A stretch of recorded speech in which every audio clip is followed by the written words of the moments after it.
And we're live. This is it right here.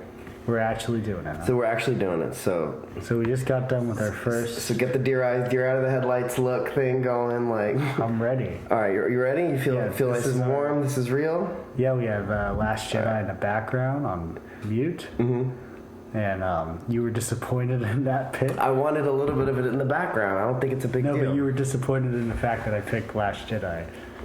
No, I don't know if I was like, I didn't think about it. I just thought like... You were expecting I just assumed it was going to be A New Hope. I don't know why. I just like... Well, we watched a little bit of New Hope earlier. Yeah. No, I just assumed that. But then the prequels are too like upbeat. Right. It's not like a good background. Like, but the older movies, they have this old school kind of quieter thing going on. So that's a good background. Like I put Twilight Zone in the background all the time. You put what on? Twilight Zone. Twilight Zone. So it's like old. So just like right. A New Hope, it's just this old quiet thing in the background. Well, like theoretically, maybe when you were growing up, the original trilogy was in the background on TBS or something. I guess, but it's Did too TBS exist when we were little? Yeah. Okay, good. I don't know. So anyways, this is our podcast, and so I'm Josh. This is Josh. I'm Jason. We're doing a Star Wars podcast. Like, this is fan-made. Yeah. This isn't associated with Lucasfilm at all. No. Or we're not on the payroll. Kathleen Kennedy did not approve of this. No. Basically, I've been listening to Star Wars podcasts, and I'm like, hey, Jason, we talk about Star Wars all the time. Let's actually just pretty much all the time record what we talk about. So what was your list of topics that we had?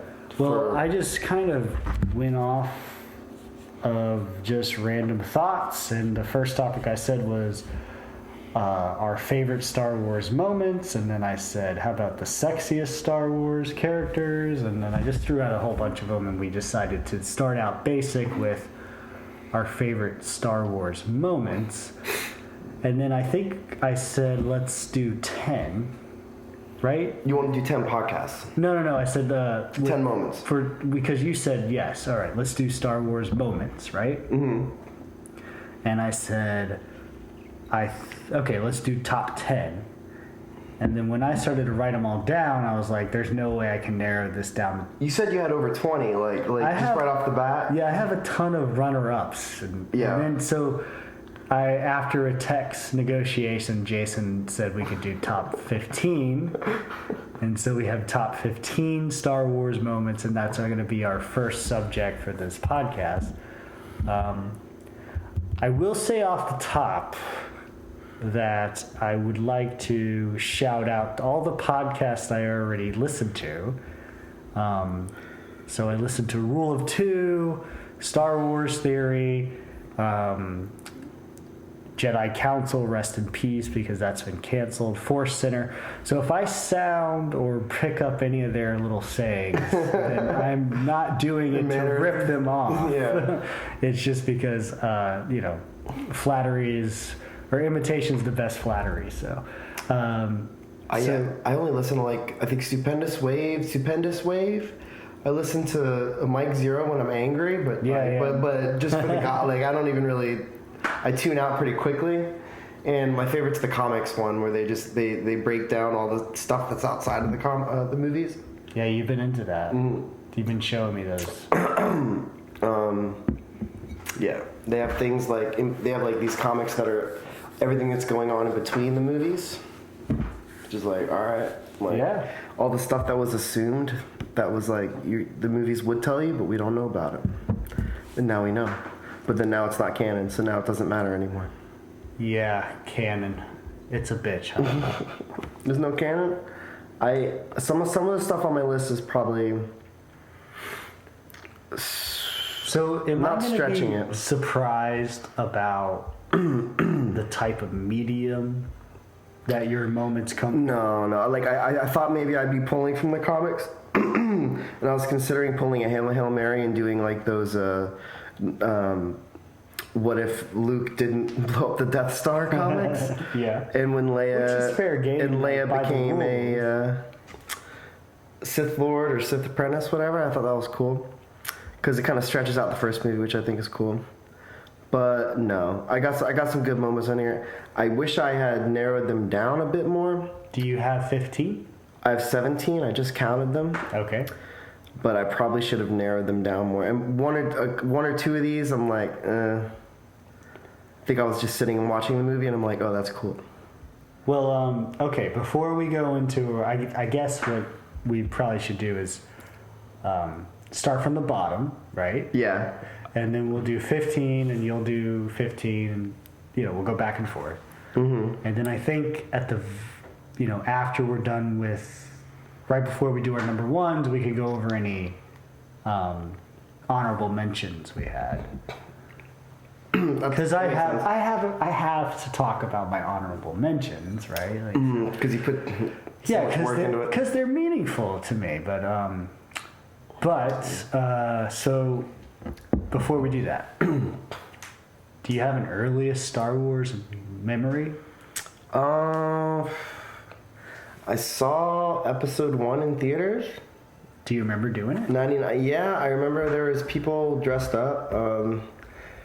My earliest, I don't know. I think maybe Episode 2 or 3. I think it was Episode 3. I remember some guy was dressed as a stormtrooper, and we brought like a lightsaber to the show. And some guy came up and like wanted to like attack him with it, and I was like, no. I think that was that's Episode rude. 3. That was 3. I think I was with you for that. Yeah, it's like he's like, yeah, and then he gave it back, and I was like, that was lame. Yeah, that was stupid. But I don't know. I grew up. No. Actually, I got to see there was a time when they took the original 4, 5, 6 trilogy and they re-released them in the theaters before the prequels came out. Yeah. So I got to see, it was Village Green. It was this movie theater. It's gone now. It's an old school movie theater over there. And yeah, I saw 3 of the originals there. I had watched them a lot as a kid. I grew up on the 80s movies. Back to the Future, Fried Green Tomatoes, Indiana Jones, Star Wars, all the Spielberg, everything. So that was like, yeah, that was what I grew up with. So did you have the VHS pack? Yeah. The 3-pack? Oh yeah. Because I did too. Mm-hmm. And those are gold. Those are worth their weight in gold now. I don't have it anymore. I'm kind of sad, but I had those forever. It's the only way you can see the original. Yeah. You can see in its pure state. And in the beginning of each VHS, there was the interview, right? Do you remember the interviews with George Lucas? And I don't remember the guy's name. It was a quick little setup that he would do, right? Each beginning of each movie had an interview with George Lucas, and they were sort of teasing the prequel trilogy was about to come out, but not the next year. But they had questions in those interviews about pre-production working on something. Yeah, about him talking about the fact Obi-Wan and Darth Vader fought on a lava planet and all this mythology. I never even knew that. Apparently he had that Mustafar thing in his mind from the beginning. I knew that. I wish I had known that in the beginning, but I don't know. All right. I was surprised when I saw it. I was like, okay. Well, I guess my earliest memories are watching those VHSs. I know that I saw the special editions in theaters in the late 90s for the original trilogy, but I don't really remember the actual viewing of them. I just know I was seeing those movies. The only premiere that I remember actually doing, which I think is the same Stormtrooper lightsaber night, is Revenge of the Sith. Mm-hmm. And I remember being blown away by the beginning of that with the space battle. Mm-hmm. And then I remember, do you remember when we saw that? I think it was the same screening with you and me and several other people, but there was this guy in our audience where every time 3PO would come on the screen, he'd just go, ah! He would go, ah! Yeah, he was just a lifer, he hated despiser of DC-3PO. I was like, he hated 3PO. I was like, you know what you're getting, bro. That was funny. I do remember that. Yeah. So it was definitely the same screening. Yeah, for sure. He would sigh and just... Oh, you know what I remember before that when I saw Attack of the Clones in theaters? I like C-3PO. I saw Attack of Clones in the theaters. I went with my grandfather. And my grandfather was the same person I would watch the VHS tapes with. So he loved the original trilogy. Mm-hmm. went with my grandfather and my mom and like a few other family members to Attack of the Clones, and the Yoda fight happened.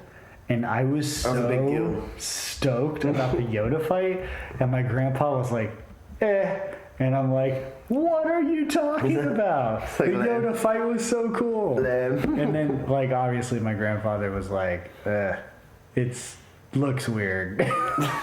So he could see the CGI not being good. Like, well, I don't think it was the CGI part. I think it was just like Yoda shouldn't be flipping around, flippity doopity around, you know. So he thought it was a disrespect? I don't know if it went that far. He just wasn't like as awe-inspired as I was. So, but I loved it. So, before we go into our moments, you just made me want to add a moment. Well, you can add moments. All right, we'll think about it. All right, so out of the 3 trilogies, which one is your favorite? The original trilogy, yeah, still. Right. And that's with a lot of thought put in. That's not just like, that's not a blanket thoughtless statement. That's because that would be normally the thoughtless statement, right? Yeah. No, I really thought about it. Okay. And it's not perfect. It's not perfect by a long shot. Like, it could be better. It's pretty close to perfect. It's perfect for what it is. If it was made now, it could be like, I don't know. If you had some amazing, I don't know, some Parasite level writer or something, I don't know. Oh, what could be, but you get what you get. What's your second favorite trilogy out of the 3? The prequel. The prequels? The prequels are not perfect either. But, because the prequels, but what I like about them is, it's like, I guess you could call it High Republic, even though they're doing that thing now, but it's alive, it's Coruscant, you know, like, I feel like the original trilogy is like post-apocalyptic, it's kind of dystopian, and everyone's under the gun of this empire, but in the prequel trilogy, everybody's, you know, it's rich, everybody is color, and there's aliens everywhere, it's just alive, there's so much going on that I think is really cool, but I think it's just the main story was kind of just it was what it was. It wasn't really that complicated, it wasn't really that, you know, there's no twist, no anything, it was kind of just, it was what it was going to be, it was what it was always going to be, but it was still good, but it wasn't, you know, you're not going to be surprised watching the prequel, you know exactly what's going to happen, it was just kind of filling these gaps. Well, it wasn't like, I think it was a great story and well thought out, but it wasn't necessarily organic because Lucas knew where he was going to end. So, like. Yeah, and so did the audience. That's the whole thing. Yeah, the audience knew it too. So, of course, like episode 3, you know, you're excited to see that final transition, but I did like, you know, they were hinting at Anakin's being evil. I want to say from Phantom Menace all the way through. Definitely this 2, obviously, but like. Well, in Phantom Menace, you at least get the concern from the Jedi Council. Yeah, so from the beginning, they saw it coming and they saw it all the way through. But you don't really see Anakin do anything bad. Yeah, not really. He's kind of just a happy-go-lucky kid, kind of. But you get the fear from the council. So then sequel trilogy is the third favorite, right? Out of the 3, obviously, there's only one left. So sequel trilogy's under prequel trilogy. Yeah. All right.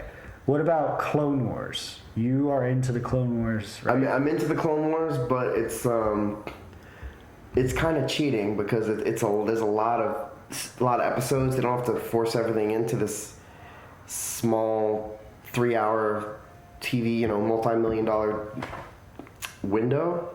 Yeah. And it's CGI, so that's another huge. So you can do whatever you think of. Yeah, they can pretty much do everything, and with that, they did pretty good. I like the Mortis arc's crazy. They have a Mace Windu, and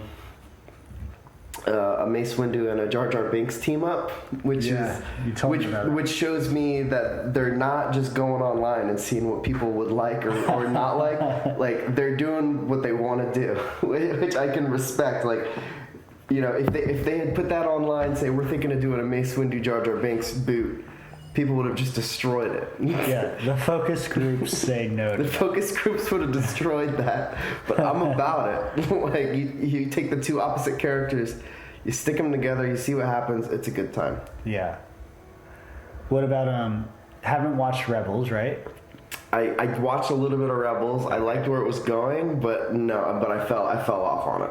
And then Mandalorian. What about? And Mandalorian's awesome. Yeah. Yeah, but Mandalorian's not like the original trilogy. Would you take Mandalorian and like rank it above sequel trilogy or prequel trilogy? I'd rank it above a prequel and sequel trilogy. Okay. I'd rank it in with the originals. It's kind of just right in there. I'd wedge it right in between episode 4 and 5. Okay. Ooh, probably. Wow. Yeah. Okay. Nice. Okay. All right. Well, do you need another beer? Yeah, I do need another beer. I'll get you another beer. So this is our first podcast. We got about 15 minutes in, and we have a bonus coming up after this with our Meta Last Jedi commentary that was secretly recorded. That was our test footage. Yeah, our test footage. Comes out on the bonus disc. And as far as if I were to talk about Rogue One being put in there, ooh, Rogue One. But my big thing about Rogue One is that it's the most beautiful out of all the movies by far. You're right. I agree with you. I don't know who directed it. I know Ron Howard did Solo. It's Gareth Edwards, but I don't know what else. I don't know what else he's done, but Godzilla. Visually, that was just. I mean, part of it's nostalgia, so I maybe I gotta admit that I'm susceptible to that. So the ships are the same. Yeah. As the original, but it's great to see them in different orientations. Like for instance, the Death Star when they show Krennic at the end, and of course he gets his poetic death when he gets the laser beam from the Death Star from the weapon that he was all about creating. It finally kills him. You see the Death Star upside down over the planet, which is cool. You've never seen that before. Yeah. And then when Krennic's on the planet, he looks up, and the Death Star's, whatever that's, the laser indentation, the concave part, is directed directly at him. It's a straight shot, and you've never seen that before. They have in the sequel trilogy, I guess, I don't know. So like in the original, you don't see Alderaan, you don't see people on the Alderaan going, ah, and they get exploded. Right. You get that in the sequel trilogy with the Starkiller base. Yeah. Starkiller base. Yeah. And they that was an intense moment. That was sad. Not really. I didn't know who they were. But you don't know who they are, and you don't really know what the planets are. But in the original, no one knew what Alderaan was. No, that's true. But like, that's a whole nother podcast. But like, that had some weight. It was stupid, but it was like Rogue One had it right down where like. Well, like Rogue One, the first planet where it's like volcanic ash and green, lush green, like that is beautiful. It was the Iceland. This the black sand beaches of Iceland. I think that was. It's something. It's beautiful. Yeah, it's the black sand. Okay, here's another thing. The opening of Rogue One is one of my favorites because in the opening of most of the movies, it's empty space, then it's a planet, and then it's a big ship, right? Yeah, and the big ship's kind of just takes over the whole screen. In Rogue One, it's this vastness of space. It's this Saturn-like planet with the ring, and it's eclipsing. The planet's eclipsing, and instead of seeing this big ship foreboding thing coming in, you see this tiny speck of a ship amongst the giantness of space. You see that tiny speck flying through, and I thought that made it a lot different. I was like, because. It's weird how Star Wars makes space seem pretty small because you see the same planets over and over again. You see the same ships, all that. You lose that like sense of Lovecraftian, I guess, the horror of the vastness of it. Yeah, and I think Rogue One kind of took it there, and that was one of my favorite openings. And aesthetically, that planet was great, and then Krennic's great in that first scene too. Krennic's awesome. Mm-hmm.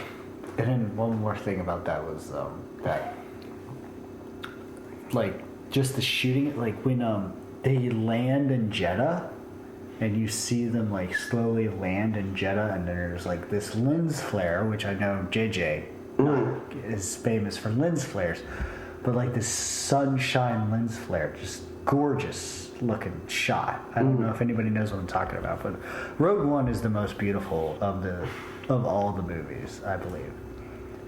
Yeah. Yeah, I like it, and I don't know. And you get to see the Star Destroyers kind of run into each other, and oh yeah. And there's something about seeing a ship crash into a force field that I love seeing. I don't know why. Right. Yeah. But like you see that at the end when they're going through the Stargate or whatever. The X-wing, the X-wing crashes next to the Stargate or the and you just see it kind of disintegrate, like, and yeah, it just made me wish we had that technology with the original movies. Well, that's what it was, wasn't it? It was like, let's do our version of a prequel, but like use the aesthetics of the original trilogy and make it in modern day cinematography. Yeah. And technology. But it was great. I love Rogue One. Yeah, I love Rogue One too. And it was like, I don't know. You know, they have like this strong female character or whatever. They're trying to do that, but I think hers was done right. She was she was shady. You know, she was jaded. She was the whole thing. Not really one-dimensional, although like she wasn't really a hero. Super fleshed out. Though. No, it's a road movie. She's kind of just along with the flow kind of thing. She doesn't have enough time to be like, you don't know what her favorite color is or anything like that. But like, you get the sense that she has different levels of morality and like she's, I don't know. I love that movie. It's a good one. All right. Do you want to do your favorite moments? All right. So favorite moments. I don't have them listed. Okay. Well, let me say one thing before we do that is like I have another list on my phone here called favorite Star Wars segments. And remember when we first talked about this and I was what a moment is? Yeah, like what is a moment, right? Like moments seem shorter than segments. Like okay, for instance, like segments I think can happen where you show one aspect of this event and then you cut to another one. Like when you have like usually in a climax of a Star Wars movie, you're cutting between different storylines. Yeah, it's some kind of cliffhanger, quick cliffhanger, and then it goes to something else. Like a segment means whatever, all those different cuts that have to do with that particular storyline A or B together. So you're saying an arc? Yeah, so the whole arc put together? No, well, maybe not. When I think segment, I think something smaller than that. It is smaller than that, but it's larger than a moment, and maybe it just doesn't. Who cares, right? Mm-hmm. But when I look at my list of favorite Star Wars segments, they are different than the other list I came up when we said Star Wars moments, and that's just probably because I'm crazy. So yeah, because you set moment pretty strict, which is fine. It doesn't because I go by scene. A scene is a moment to you? Yeah, it probably shouldn't be, but I looked up Star Wars moments online, and they're not going by that at all. All right. They were going by just full, like, scenes. But mine are kind of, a few of mine are very bona fide moments. Yeah. But a few aren't. Okay. Do you want to go first, or you want me to go first? I'll go first. Okay. So we already mentioned, I think, 2 or 3 of mine in the beginning of this podcast. So like you said, how when we saw episode 3 and your favorite part was that opening battle, which was just like crazy and epic battle right above Coruscant, just all that stuff. What I had down here, I didn't write that battle, but I wrote that lightsaber battle between Dooku, Anakin, and Obi-Wan at the start of 3. In my opinion, the best choreographed and graceful of the saber fights. Of all of them. Wow. So I like it. It's at the beginning of the movie. It's quick. It has it's a rematch. So so there's already some history to it. You kind of know what the stakes are because it's a rematch. Anakin at the height of his power and also restraint. His powers have doubled since he left. His powers have doubled, and he. So we want to see Anakin in his height. So that's when we first get to see it. Dooku's the most graceful lightsaber to lightsaber fighter. Do you know the name of that style? I don't know the style. I know Ataru offhand. Yeah. Because that's I've Anakin's. heard of Ataru. That's the most athletic style. That's Yoda and Anakin are Atarus. Okay. Shims. It's like Shim's-jo or something is lightsaber to lightsaber battle, which lightsaber to lightsaber combat went out of style because the Sith have been dead for 1,000 years. Lightsaber people aren't fighting other lightsaber people. It's all about deflecting blasters. And that's what Obi-Wan is a master at. Anyway, I think that's the most graceful fight because it's quick. It's at the beginning. Palpatine's watching it, kind of cheering him on, which is awesome. Palps. It's just Papa Palps. old Palps is like, he's slowly going to be revealing himself.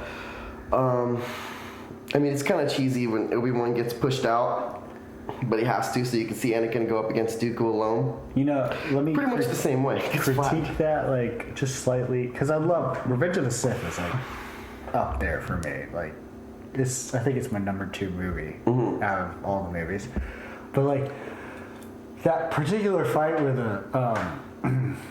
the overhang thing falls on Obi-Wan, just sort of slides him. It kind of does slide him, yeah. That was weird. It looks a little weird. Yeah, when he just lands on him and slides him forward a little bit. Like, I always thought that looked a little weird. But other than that, that was weird. Yeah. But he had the whole point, I guess, was to get Anakin in a one-on-one.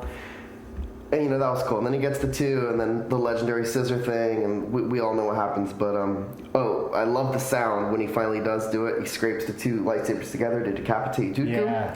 And then that screeching sound, it echoes, like that was... Yeah. You could tell they thought about that, which is cool. Yeah.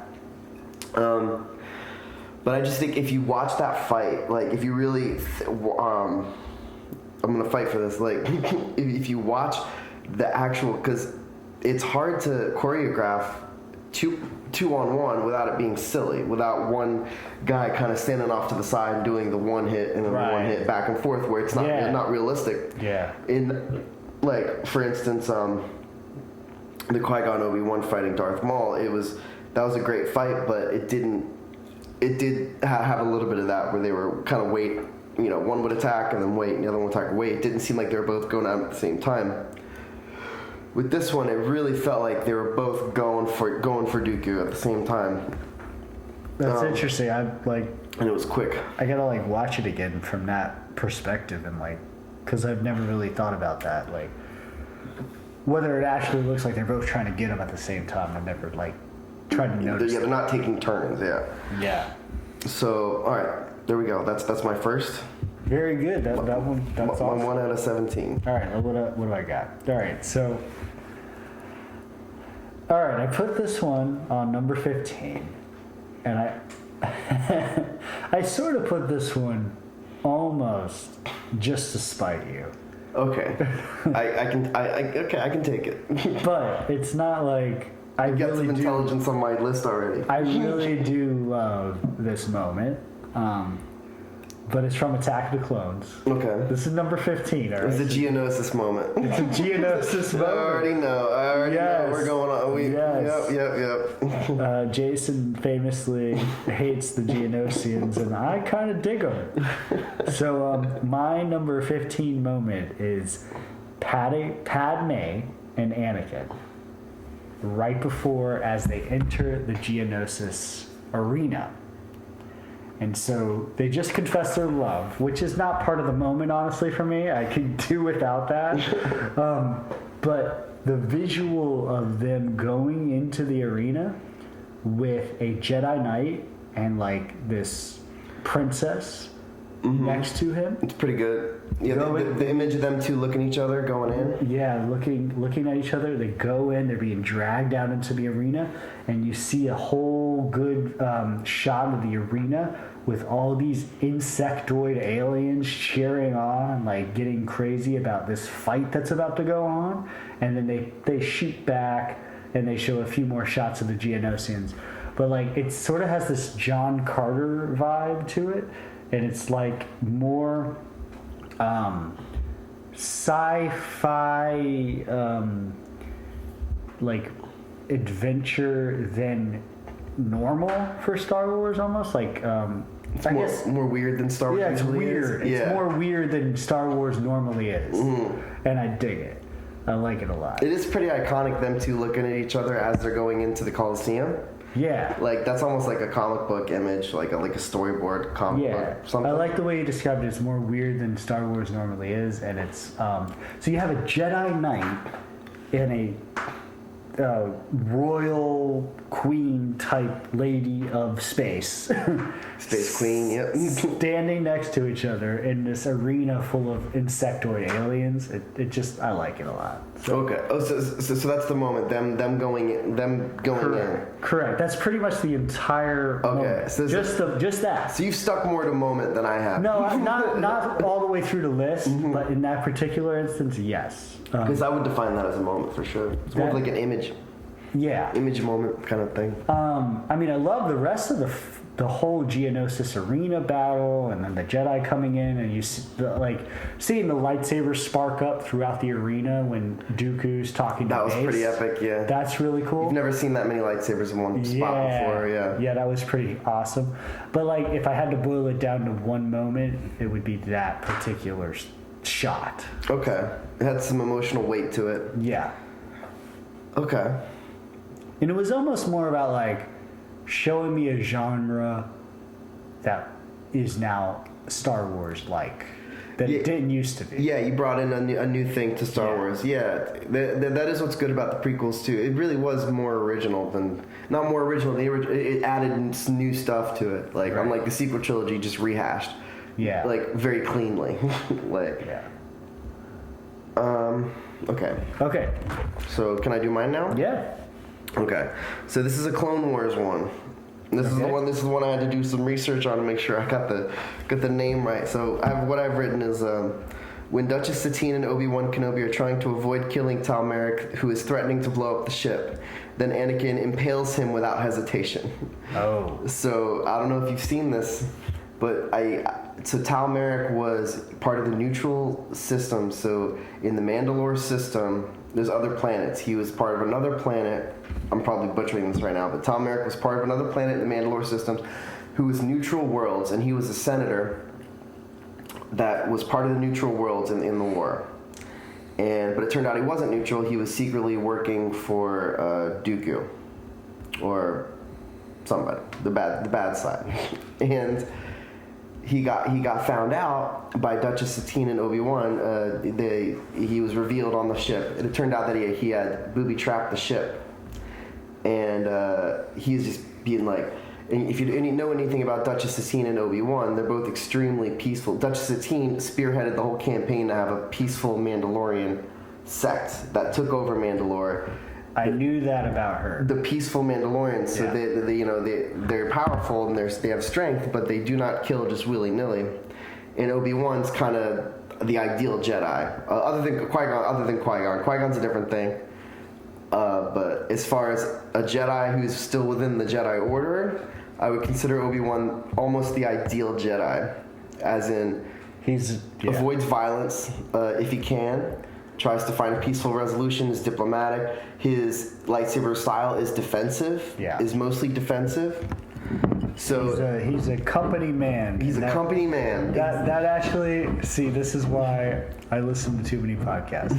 That was somebody else who described him like that. That was Ken Knapsack from something else. So, but he is a company man. I get it. So Obi-Wan to me is the ideal of what Jedi should be. Yes. But so that's going on.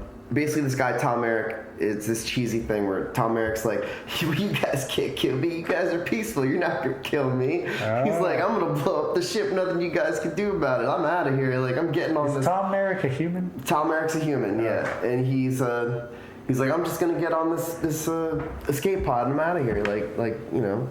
And so Duchess Satine and Obi-Wan, they're like, well, what should we do? Like, whoever kills this guy will just be labeled a cold-blooded... Or no, I think Tal Merrick said this. He's like, so you guys have a choice. You can either let me go, or one of you can just live the rest of your life as a cold-blooded killer. And it just goes, blah! And then he gets impaled. Nice. And then he just, right as he said that, he gets impaled by Anakin from the back. Anakin comes out of nowhere, just impales him, kills him on the spot. Sweet. And they're just like... What? Like Anakin, and Anakin's like, what? He was gonna blow up the ship. Oh, Anakin. And he's like, what? He was gonna blow up the ship, and then he kind of goes about his business, which was awesome because like they have this moral superiority, and then Anakin's pretty much outside of that because we all know he's going to turn evil anyway. And yeah, that just showed a bit of his moral looseness early on in a funny way. So like, how close is that to Episode 3, like in the timeline? You don't. It's like right in the middle. It's Clone Wars, yeah. It's But it's like, is it close? It's to pre-season. I think it's season 4 or 5. So okay. I know So as of us making this podcast, I think episode 2 of season 7 just came out like yesterday. So that's where we're at. Star Wars High Republic just got revealed. Yeah. Yeah, and we're in between movies. There's no movies in sight. It's like Kathleen Kennedy's firing everybody and all this stuff. Okay. And Obi-Wan is on hold or being reshot. So that's where we're at as far as the Star Wars timeline. I love Kathy if she can give us like passes to Lucasfilm if she's listening right now.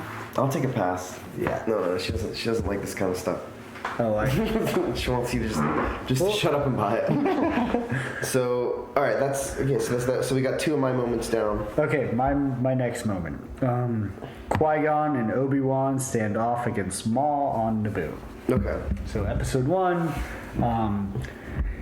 Yeah, I have a lot of runner-ups that are tied to this actually. Like pretty much anything Obi-Wan and Qui-Gon in episode 1 is awesome for me.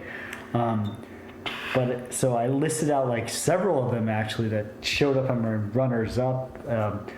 One of the things in my runners up that I like couldn't put in there, but like is super tied to this one is when Darth Maul ambushes Qui-Gon on Tatooine. You see that in the trailer. Like one of the memories of like early memories was the trailer of episode 1, and you see like it was a big deal. Dark hooded figure with a red lightsaber fighting Qui-Gon Jinn with a green lightsaber briefly in the trailer, like, and that's on Tatooine, and like that's the first time the Sith encounter the Jedi in supposedly 1,000 years, or the Jedi have been extinct for millennia.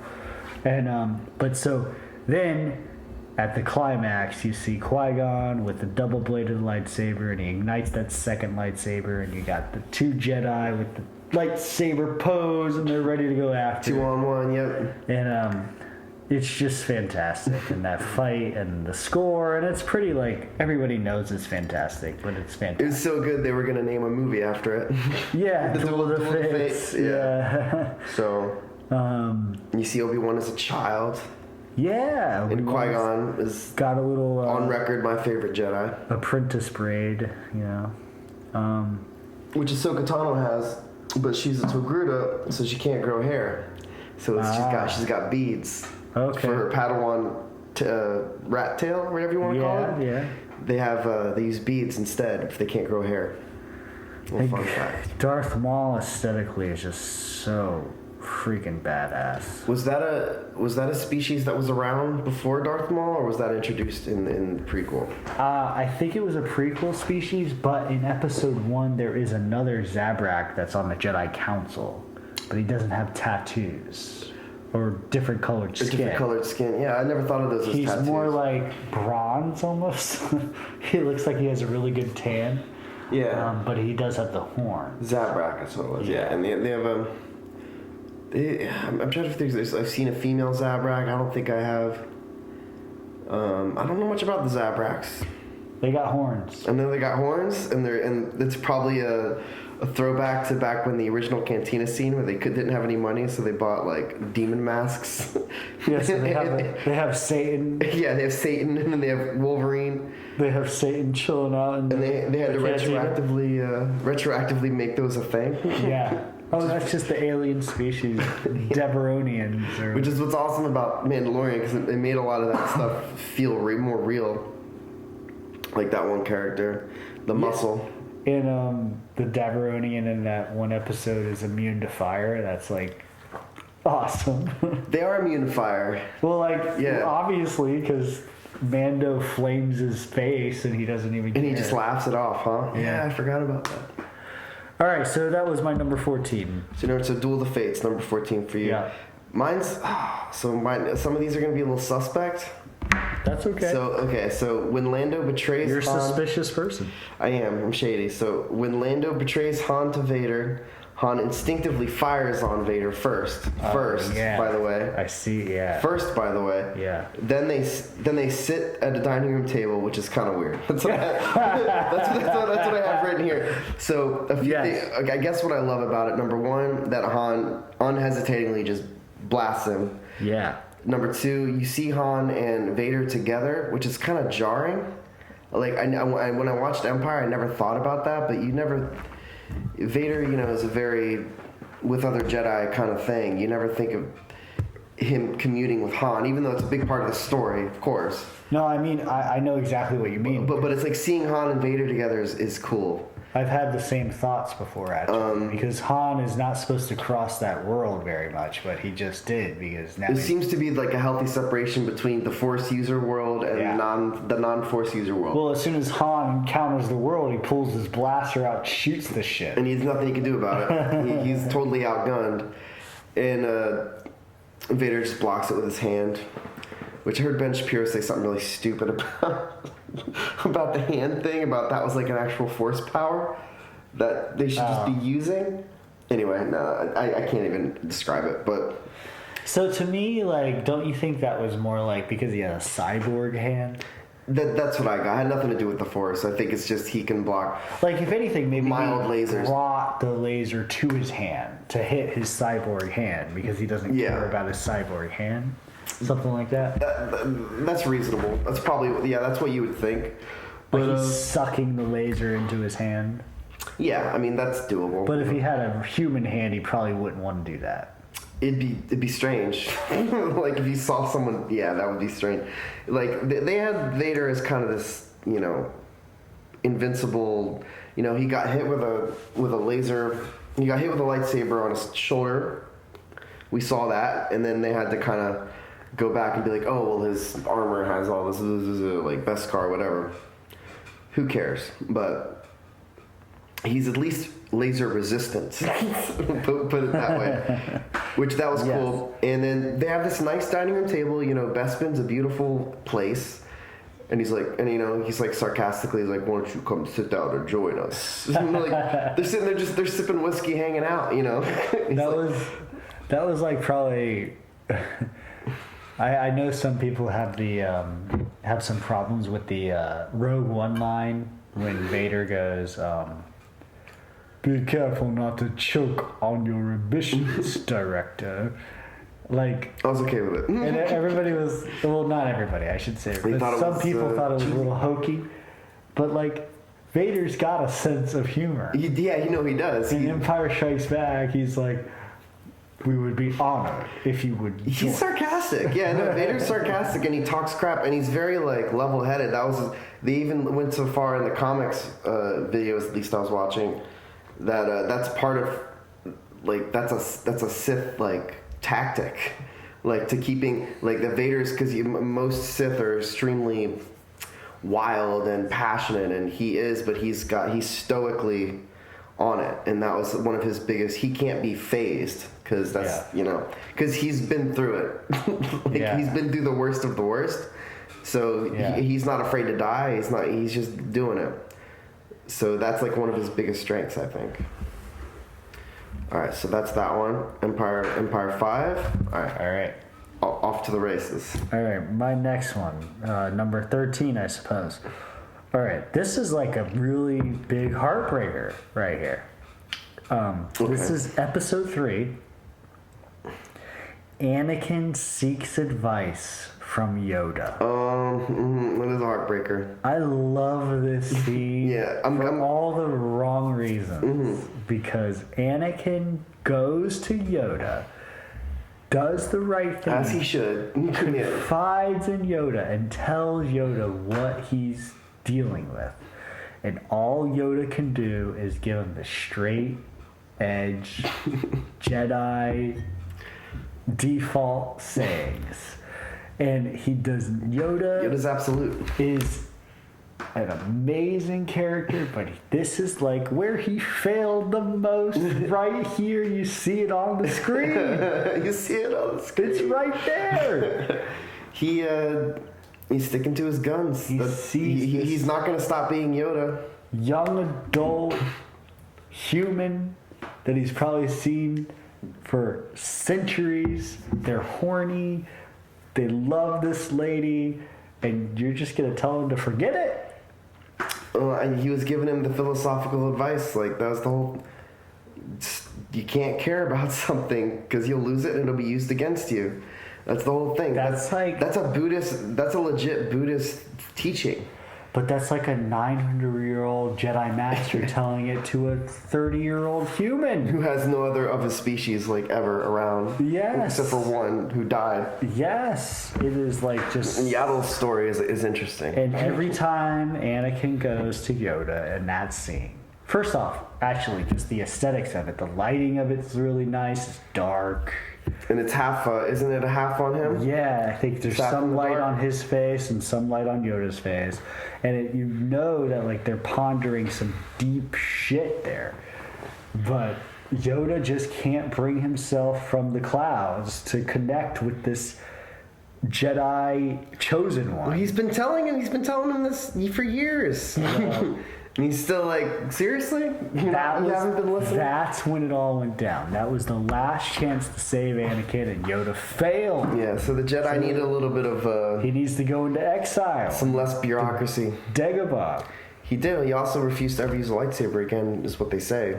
Well, he failed long before his fight with Sidious. But I love Yoda. I love Yoda, and I love how terribly he dealt with this situation. Yeah. And so that's why it's on my list. I'm surprised that situation come up any sooner. Okay. This one sucks. This next one sucks.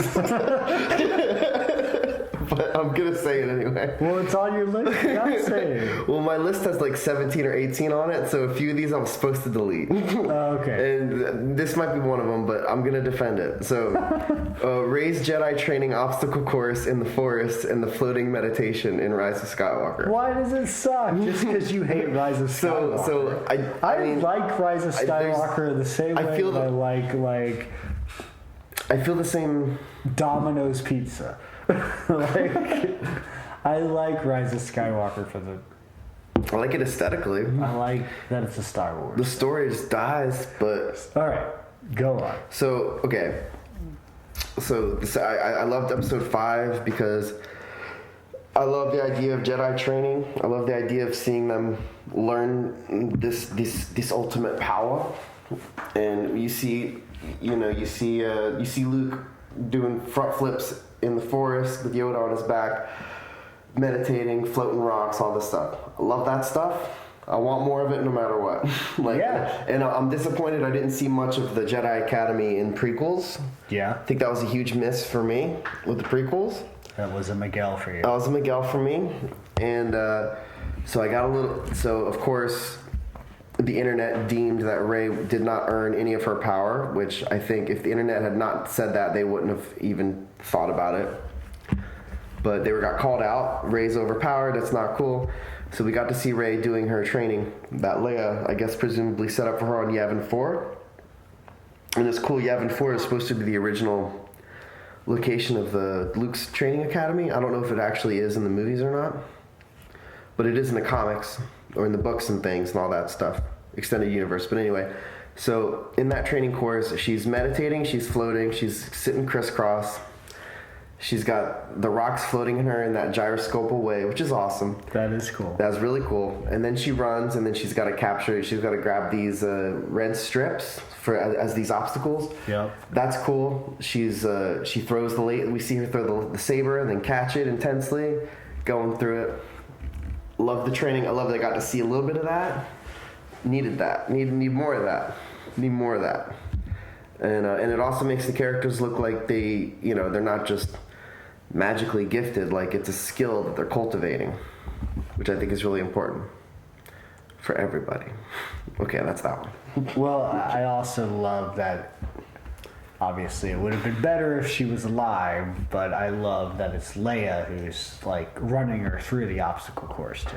Yeah, that is pretty cool. Leia being a Jedi Master is pretty awesome. But yeah, we only got to see it, and yeah, I guess adding on to that was a little bit of, you saw a glimpse of that with Luke and Leia. Yeah. Okay. We need more of that stuff. Yeah, no. All right, my number 12, I guess. Vader Hallway Rage. That's on mine too. That's on my list. I mean, how could it not be? Yeah, that's on my list. So badass. It's just pure and simple badassery. It's what we've needed all this time. It's everything you ever thought about since you watched the original trilogy, and you were like, you had action figures shooting at Vader, yeah, pretty much. Vader ignites his plastic red lightsaber and just like backflips and cuts him up into two pieces. Lifts them up. Just like up. Yeah. Pulls their guns away from them. Oh, that was disarms sweet. them. They're helpless. There's like nothing they can do. They're just horrible. You know, it's just a shooting gallery. You know, horrifying.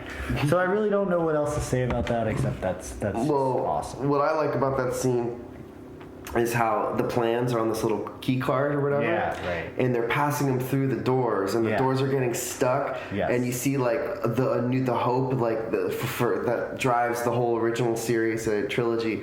It's this tiny little thing going through this tiny crack in the door. You could they really brought it home with what a tiny sliver of chance it was that this knowledge of the Death Star got through. Yeah. And with this monster of Darth Vader, just this hurricane coming through, right. And they by the skin of their teeth, they all die, they all sacrifice themselves, and they squeeze it through that crack in the door, and they get it through. That was a cool part for me. It's a really amazing. And we've all wanted to see Darth Vader non-70s, shackles. No 70s shackles. We want to see him unleashed. And as a side note, I have the guy who played Darth Vader in Rogue One. He's like this naturally very tall guy, 7-foot guy. He played the Night King in Game of Thrones. What? It's the same guy? It's the same guy who plays the Night King. I love the Night King guy and the Game of Thrones documentary. Have you ever watched that? No. Well, keep going. Well, he's a super nice guy. Apparently, he was in town. My mom and my stepdad got his autograph, and I have a picture of his with his autograph. Oh, that's awesome. And it's there's Darth Vader on there, the Night King's on there, and there's two other main characters from other movies. Like he's like the go-to guy for you need a tall monster guy. Really? Yeah, and apparently he's cool. A big time sweetheart. What they say. Well, he's a really nice guy. He is in that documentary. Like, you never saw the documentary that was the last season of Game of Thrones, the making of? Is that guy is in some location, and he sees this crowd of people really excited that the Night King's there, and he's just yeah, I'm gonna go out there and I'm gonna eat it up, and he's out there loving the attention because he's just usually a stunt guy, right? He's not usually an actor character. Or if he is, his face is covered probably. Yeah, and he was just loving it. He was such a sweetheart in that documentary. So it seemed like a cool guy. All right, so Vader killing everybody. Yes. You just knocked one off my list. That's okay. But that's good because I had 17 on mine.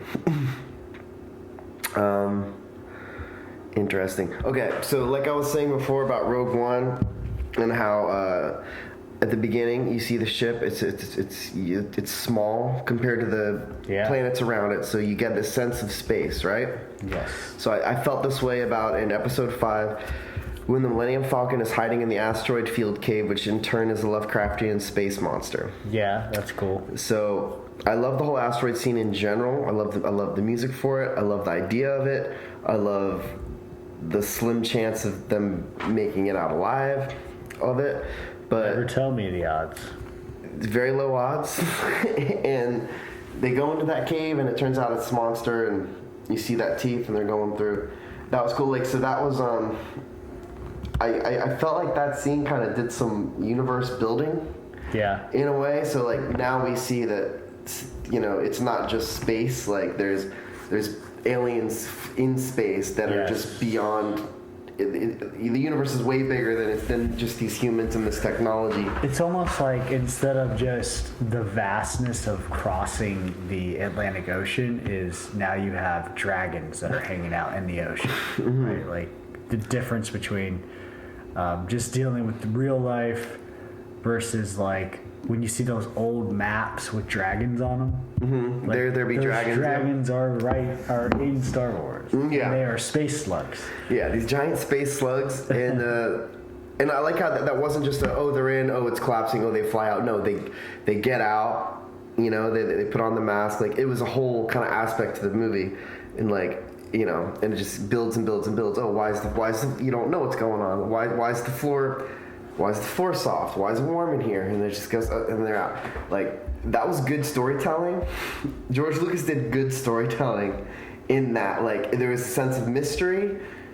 It could be anything. What's going on? Like one thing led to another thing, led to another thing, led to another thing, bigger. Like that's what's missing, I feel, in a lot of the stuff now. Yeah. But that was built up. It was cool, and it's like space. It's like space is another character to this whole thing. It's not just like people and the Force and this powers. Like I really think moving forward with like Star Wars and everything, they should really add space back into it. Like, exploration, maybe, or space exploration, or just crazy. You it's know, always been not everything has to be Star Trek's planned. bag, though. Yeah, I guess that is Star Trek's bag, but like I think there should just be more of it in Star Wars. Yeah, that's a good point. But I just think it's kind of lacking. They could do more. You know, it's always just this planet. It should be more. These more in between. You know, like if you learn about real astronomy, there's all these. There's dwarf planets. There's big asteroids that are bigger than planets. There's Pluto. There's Pluto. There's just all kinds of. There's a lot of weird stuff. You know, but I will give credit with the binary star system on Tatooine. That's a big one. That's because I know Neil deGrasse Tyson even talks about that. Binary star systems are more common than regular star systems. Isn't there like even like trinary star systems? I think so. I don't know how common they are, and if they are, I'm sure they're unstable. But that's an interesting thing. All the different types of scenarios that space can bring. So, like, real quick, like, it's accepted that Octu is also a binary planet, right? Like, I guess it is, isn't it? Like, because when I first saw Last Jedi, like, in theaters, I thought maybe it was, like, more, like, metaphorical or, like not physically a binary sunset he was looking at. But it is. It would be, yeah. So he's on There's no reason it wouldn't have to. It just happens to be another binary star system. But it's to close the narrative story, obviously of Luke. Yeah. But like in universe, it's another planet with two suns, which is very common, yeah. Which is okay with me. I'm just like everybody understands that to be the case, like, and that's okay. Yeah, that would be it. It's just a beautiful. Yeah. It's a beautiful coincidence. Yeah. Okay, so my number, 12? I guess, whatever. It doesn't matter. Vader culling the Separatists. Culling the Separatists. In episode 3. Okay, so not robotic Vader. So when Vader. This is Vader. Kills the Viceroy. As a person. Yep. Going to Mustafar with his hood on. And a blue lightsaber. Yep. Just wrecking shit. I love it. So it's sort of like Vader in the hallway, except it's more humanized. And like, remember playing episode 3, the video game? Mm-hmm. So this was my second favorite level in that video game. My first favorite level is obviously going into the Jedi Temple as Vader, not mechanical. Yeah, with a hood, cutting Jedi now, but like going to the Separatists, killing all the Separatists. Like, I wish I got that Vader without the mechanical aspect to it. I wish I had seen him kill like full-grown Jedi in the temple, right? Like in a similar manner. That was all like implied. We didn't see any of it. We didn't see any of it. I wanted that so bad. So the closest we ever got to that was him on Mustafar killing the Separatists. That was to fill kind of a fill-in for it. Yeah. And those were the enemies of the past two movies. You know. Yeah. You hate the Viceroys at that point. I mean, just visually more than anything, having a Jedi that has his hood up and his eyes are yellow and he's just mad and he's using his full Jedi prowess and he's uncaged and he's murking people is what I just want to see on the screen. That was a good one. And I would like to have seen it versus some Jedi, but if I have to see him kill groveling Newt Gunray, then so be it. Yeah, we settle it. But like that was to close. That was to end that story, wasn't it? Like it was kind of the revenge because they were salivating at Padme getting attacked by the tiger monster. Oh yeah. They tried to kill Qui-Gon and Obi-Wan. There were two of them. Cowardly with poisonous gas. They were just sniveling, cowardly dudes. So they went out the way they should have went out. Yeah. But I will say it would have been nice to see a little more Anakin in the temple, but you got to keep movies tight. I know, keep it tight. If we had seen scenes of Anakin killing Jedi in the temple, like full-grown Jedi, I would have been like, this moment would have never graced my list. But this is like a stand-in moment for what I could have got, Mm-hmm. So that makes sense, and the video game's filling the gaps with that. Correct. So you gotta pay to play, Yeah. You gotta see more. So this one kind of sucks. This is one I probably would have cut too, but it's kind of cool. I can talk through it. And so when Han Solo saves a delirious Luke from sub-zero temperatures by slicing open and shoving him into an alien steed. Why does that one suck? That's amazing. Well, compared to the one above it, I guess. The one above it's pretty awesome. It's one of my favorites, but. Love that. That was great. Love that. So I thought these guys smelled bad. On the inside. On the outside. So a big part of Star Wars, I think, that has been neglected in the sequel trilogy is that Star Wars is weird. Yeah. It's supposed to be weird. We're supposed to get a lot of aliens. It's supposed to be kind of a little gross. If something's going to be weird, it's going to be gross. Like Geonosians. No. So, they got a little bit of the weirdness in Force Awakens with Han Solo's Rathtars. Majuba Gobbles, the Rathtars. Yeah. So that was weird, whatever. So there was a little bit of that there. But part of that, and I think I cut this one down. I actually had a mention about him saying, "I'll see you in hell." I love that. So now there's an afterlife in Star Wars now. No, that's just Harrison Ford probably saying, this is what I think it should say. Yes. This is the dialogue that actually makes sense, George. Yeah. George is like, there's no paper, there's no glasses in space. There's no sunglasses in space. There's no hell in space, Harrison. There's no hell in space. The Force has no hell. I'll see you in hell, George. But you see Han at his most noble. No. There's other moments for that, but you see him. He cared about Luke. He went out there in the cold. He saved him. So that was really good for Han Solo. Yep. Big hero. And Luke was vaguely. He almost made it to the other side. Like he came this close to death. So that pushes Luke more. That's why Episode 5 is so great. It's like Luke is kind of more otherworldly. Like the more into the Force he's getting, the more away from real people he's getting. He's becoming this special entity beyond human. Well, and then Han is tying him to the real world, and that's why when he's frozen in carbonite, then he gets unfrozen, he's like, I'm out of it for a little while, everybody gets delusions of grandeur. Exactly.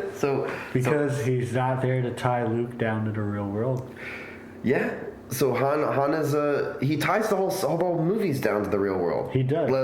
It's because if it didn't have Han, then it would just fly off into just some really crazy esoteric, Joseph Campbell stuff.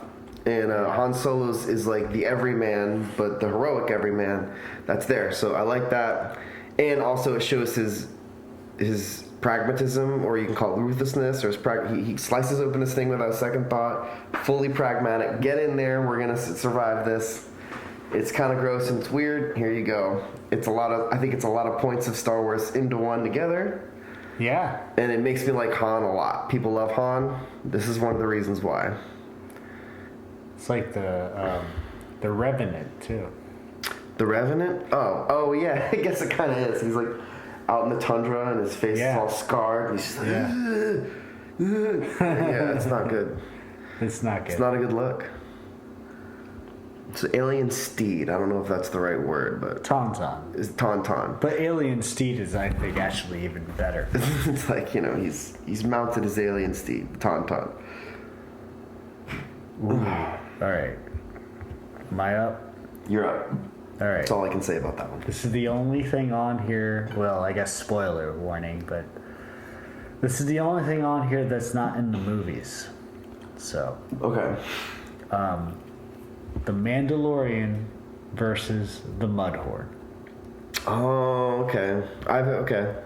So, watched episode one of the Mandalorian in my living room, and I was stoked out of my mind. And I watched episode 1, and I said, "Okay, cool." And then, okay, cool. A few days later, it's all right. I watched episode 2, The Child. And at the end of that, I said, "Oh my God, they did it." The sons of bitches, they did it. These sons of bitches they really did it. captured the magic of Star Wars. It's weird. Yes. Yeah, it's a Western. Yeah.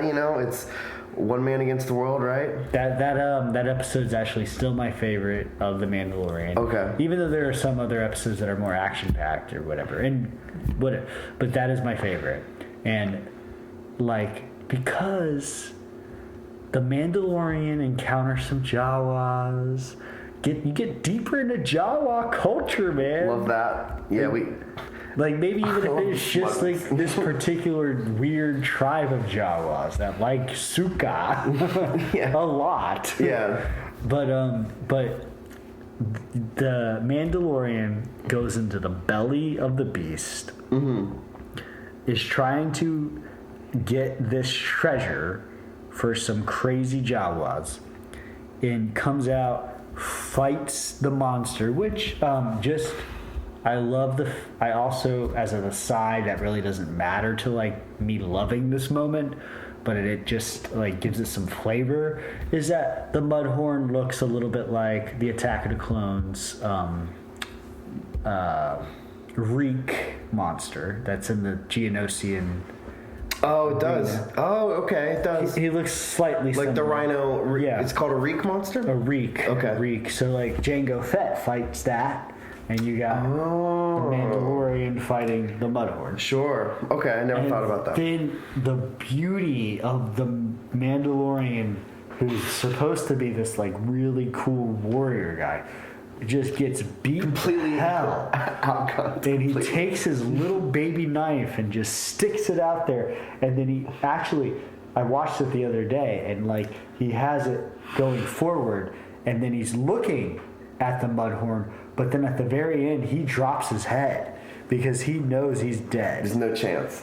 And then this cute little Yoda thing sticks his hand out. The big reveal. Then the Force comes in, and we're in Star Wars fantasy again.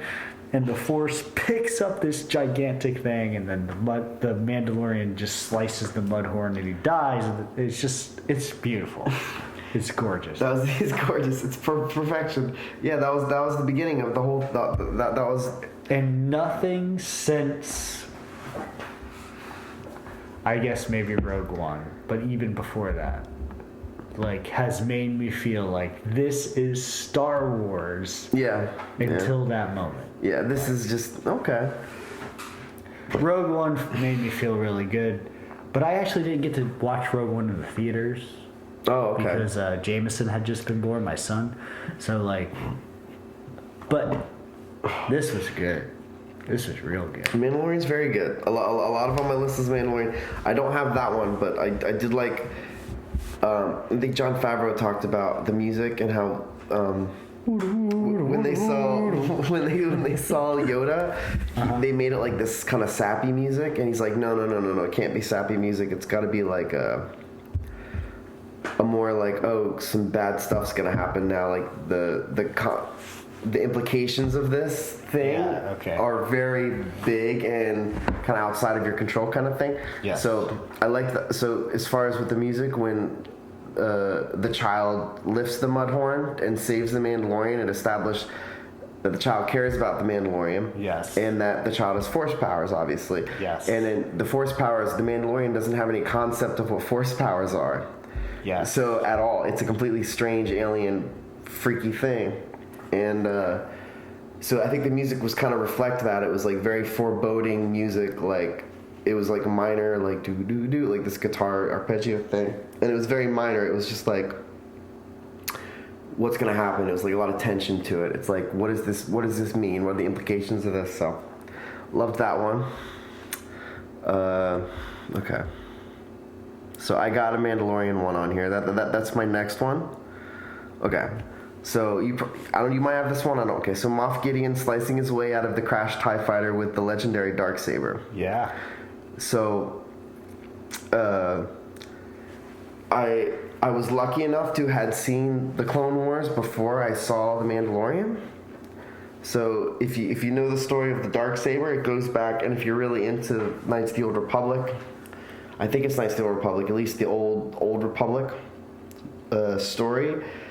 You know that I'm gonna screw this up because I don't know him very well, but I think it's people are in a gotcha. It's really gonna get me in a gotcha moment. They're gonna gotcha. The Darksaber was the King of Mandalore has the Darksaber, and it was a lightsaber used by the only person that was a Mandalorian and a Jedi. He was Mandalore. He was Mandalore and a Jedi. That was Darth Revan.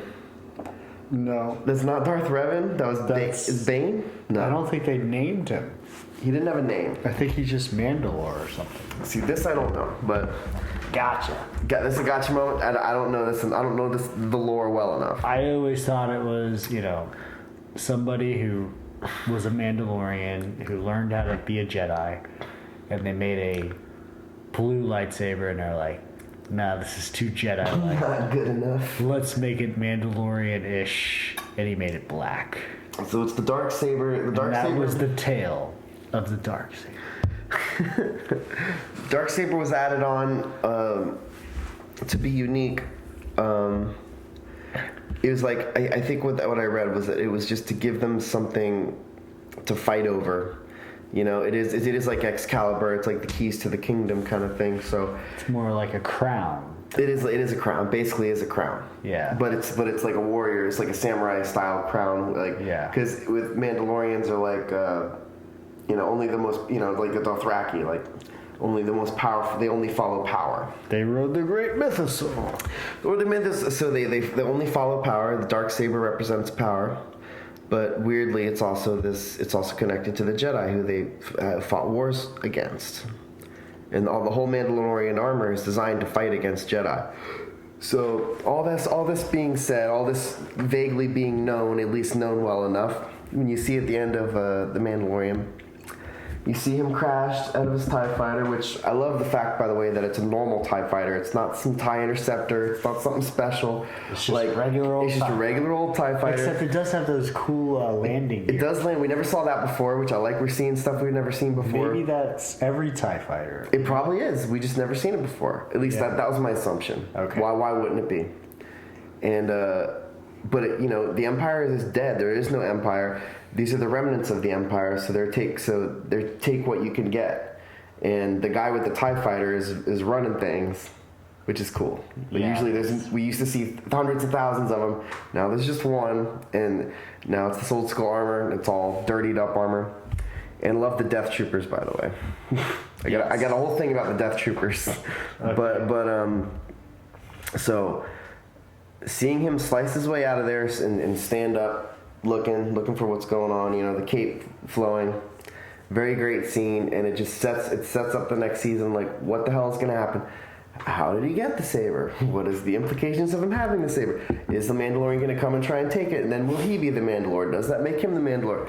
It's good. It's the ending. It raised more questions for what's going to come next. Makes you excited to see what comes next, which is more than I can say for other things. All right, that's it. That's it for that one. Nice dig. Humble dig right there at the end. Ooh, I'm excited about this one. All right, the skirmish on Tantive 4. Episode 4, the opening skirmish on the spaceship. Tantive 4. Okay, the Corvette? Yes. Okay, yeah. So,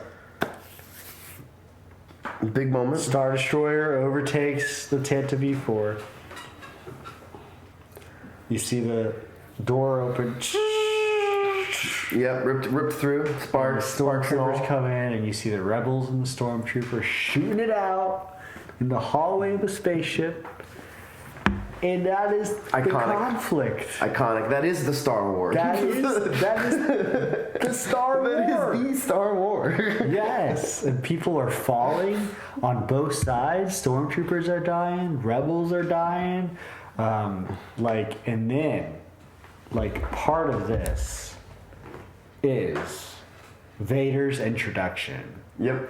Because after the initial few minutes, because actually when I watched it when I was younger, I internalized that this is really cool. I'm in the middle of this really cool conflict, and this is the beginning of it, right? I knew that going when I was young, but later when I rewatch it, the actual scenes of them shooting at each other, they last longer than I remember.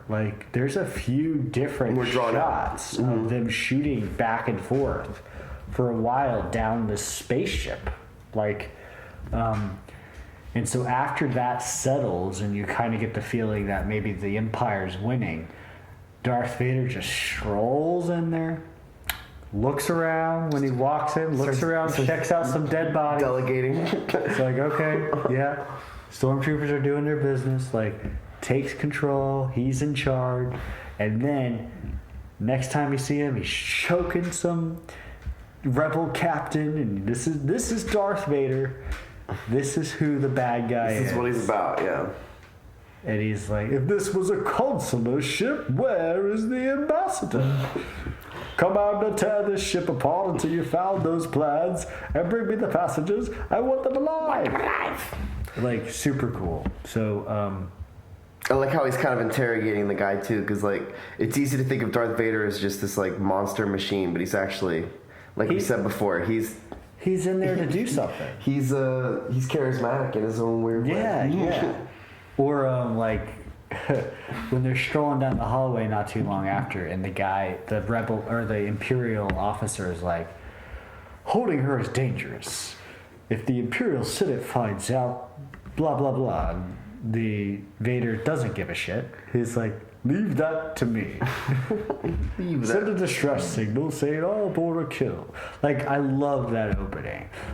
A New Hope opens amazingly. One of the best all-time in history of all movies. And then it slows down. Yes. I get it. It slows down, and you got to deal with R2-D2 and 3PO. The droids on Tatooine put me to sleep. Being picked up by Jawas and stuff. World building, though. It's great. It is world building, and actually it's fantastic for creating the world.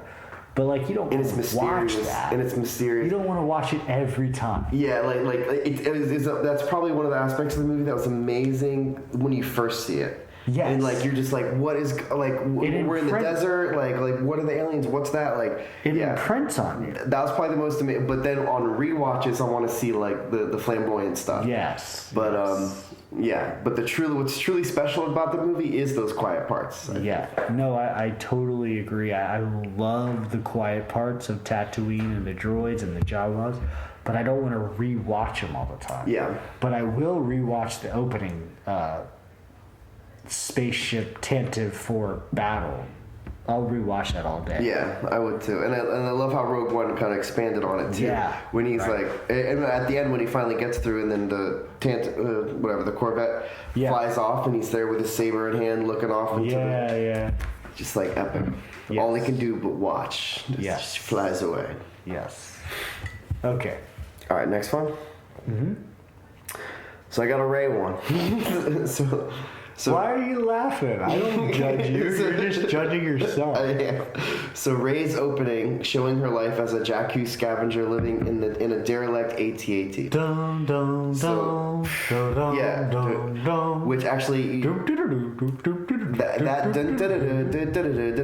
that's a minor chord, which is the same chord that Palpatine's chord is, which I don't think that's the same, but it's a minor dominant minor chord.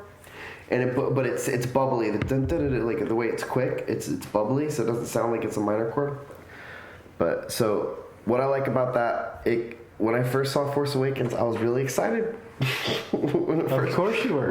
I was excited to see it, and then you should have been. And then when I saw this opening, she's living in Jakku. Like obviously, it's the end of the Empire. It's the battlefield. Yeah. The vacant battlefield, and she's just living her life like that. I thought that was a great. If I could redo those movies, I would have kept that in there. I would have too. Of her, just of that life, completely on her own, in this big world, this big desert alone. I would have totally kept that. Yes.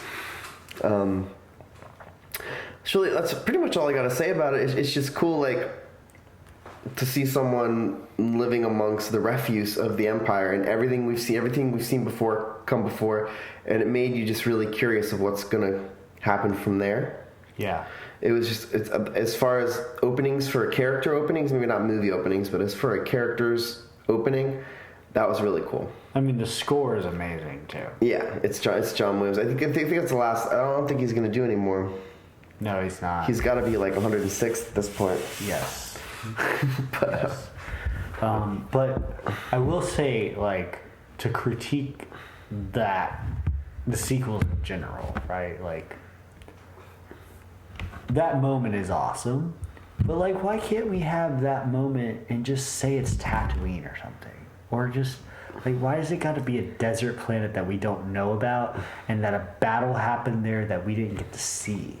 Mm-hmm. Like, maybe even if it was a battle we didn't get to see, but it was over Tatooine, then we could still connect to it a little bit more. Well, maybe Tatooine would have been too obvious. Yeah, okay. Maybe people would have been like... Especially since, in retrospect, she's Palpatine's daughter, like, because they totally knew that from the beginning, right? Yeah.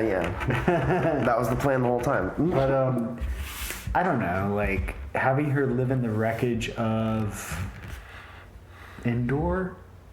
I guess humans don't live on Endor. I get it, but like, I don't know. Yeah, it was different. Like, it would have been cool to have her in the wreckage of a battle we've already seen. Yeah, that's true. I will admit I didn't like Jakku at first, but then when I played Battlefield 2 and they have in the campaign of that game, they have the whole Jakku battle, and chronologically that battle happens after Endor. Yeah. So the Death Star 2 blows up. And then all the remnants of the Empire kind of team up and coalesce back together for a final stand. Yes. And that final stand happens over Jakku, and that's the big battle that kind of ends it all.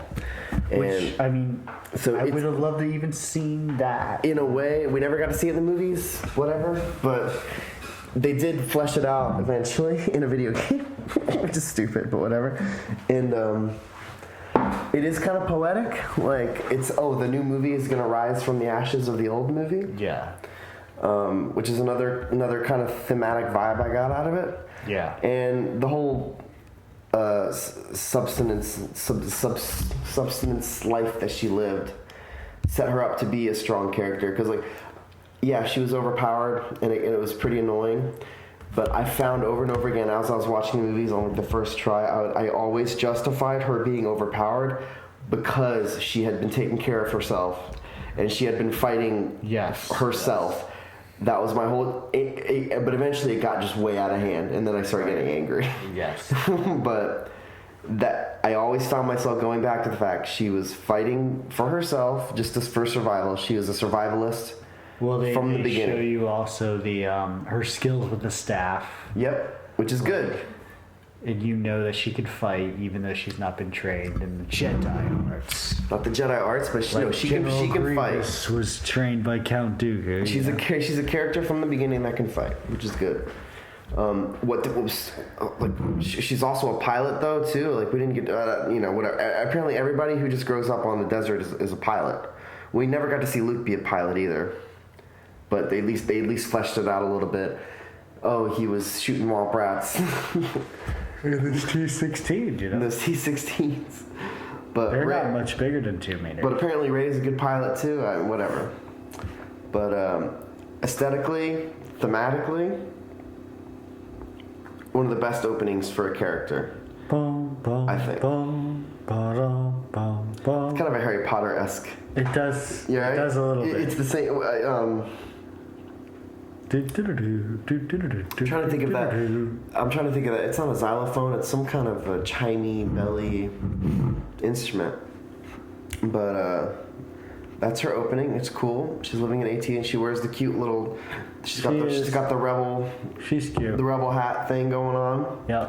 And she's like chewing gum or something. Yeah, she was chewing gum. No, she's eating her portions. Oh yeah, she was eating her little green spirulina portions. Yeah. And that's she was just doing her thing.